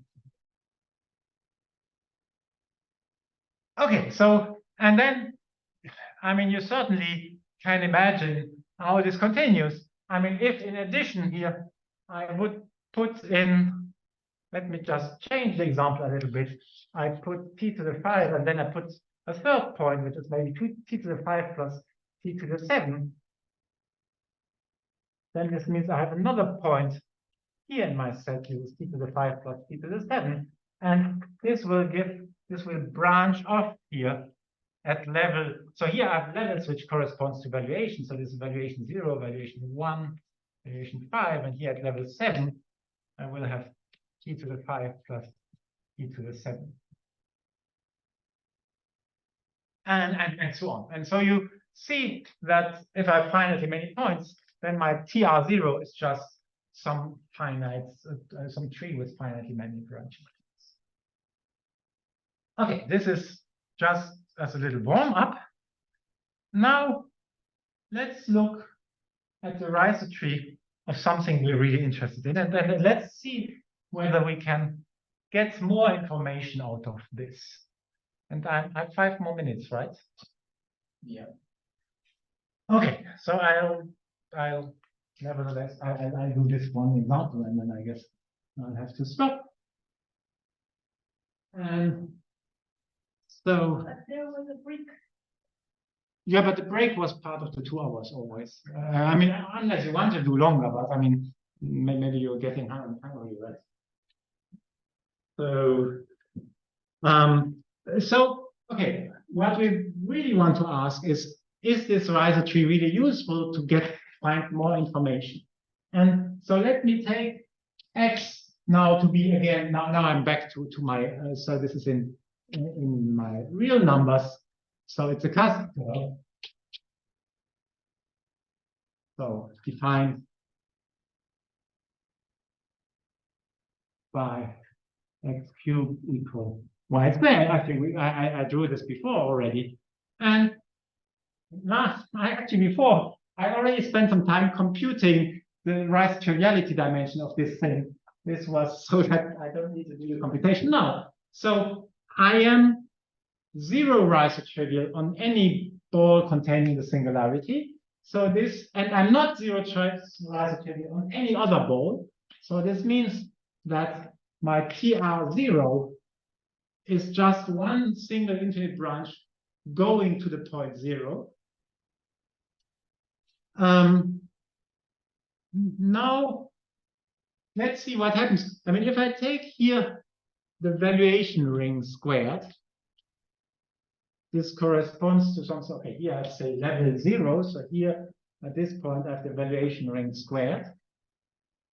Now I can take some other ball here. So this other ball corresponds to some branching off here. And on this here will be one riser trivial. So let me use another color for TR1. So TR1 is yellow. So this point here is supposed to correspond to this ball here. And now what happens? How does TR1 look like here? So I mean, this yellow ball is in isometry to something. I mean, on this yellow ball, my x is in isometry to a straight line. Now, this riser tree is preserved under isometry. This should hopefully, I mean, isometry send balls to balls. So already a isometry will induce a map from trees to trees. And if I d-trivial and I apply a rhizometry, then certainly I stay d-trivial. I mean, that's because d-triviality is defined using rhizometries. So when I want to compute the rhizotree of this thing here, I can as well compute the rhizotree of this thing. Now, if I want to compute the rhizotree of this thing, well, I told you that this thing is actually determined by looking at a single fiber. Maybe here I would rather take a horizontal fiber. So I can look at the rhizotree of this fiber here. This now is just a single vertical line. And then, well, the rhizotree, now if I just take the Cartesian product of this with some line, then this means that, I mean, one ball here, which is, I mean, one ball here is maybe here just an interval, this will correspond to a whole line of balls here. So this means that this single line here, in some sense, will become a kind of branching line, I mean, with the same number of branching points everywhere. In some sense, I mean, I have one yellow line going up here for each point of the residue field in something like this. So I get, well, so this picture of TR1 is a little bit difficult to draw. So I rather want to say that this here, let me write this as this is a line times, and then the tree, which is just a vertical thing. And by line times, I mean that at each branching point, I have to multiply by lots of stuff. What's like a plane? I mean, the TR1, like. It depends. I mean, it's a plane. If you think this is one dimension, and it's rather plain, yeah. I mean, I rather don't count this dimension. I rather call this a point and this a plane, a line. So because that's what the set looks like. But yeah, yes. Okay. So why did I do this in so much detail? What happens if I take now a small ball here? That's the other one which I looked at. I mean, this is small ball here is the one where I have two almost parallel lines going here. So this means, say, I mean, in my example, I was saying I take this ball around t to the 5. And t to the 5 means that I'm branching off. So I've leveled 5 here, so I get a branching which goes away. Now here, on this subball, I'm one trivial, so I am certainly yellow. Again, what happens inside this ball is controlled by what happens in one fiber. How does this fiber look like? This is also something I already computed. The fiber consists of 2 points, plus minus e to the 9/4. I think that was what I computed. So this is this t was a t to the 3 in my example. I put 5 now, so this is 5 times 3/2. No, it was 9.5. Okay. Anyway, now that I have 5 here, it's 5 times 3/2. Okay. So this means that this here, which I maybe don't even want to draw in detail, this is something like a line times, and then a tree, which has a branching at, well, the variation of the difference of the 2 points, like I did have here. So here the difference is, so here this is 5 times 3/2. Okay, and this I can do everywhere here. Now, if I go to 10, then my side thing here, my TR1, this will be a line times, and then a branching point at 10 times 3/2. So what I want you to get from this picture is that by looking at this tree here, by looking at how this TR1 looks like, I notice that there's this 3/2 appearing. I can read off this number 3/2 by looking at how the tree looks like. And this 3/2 is, oh, of course, it's this 3 divided by this 2. And this is an invariant which is associated to this singularity. I don't know much about these classical invariants, but I think it is one. And you can see that you can recover this invariance just by looking at this tree. And of course, this would also work well for other numbers than 3 and 2. And I guess maybe that's all I should say today. Thanks.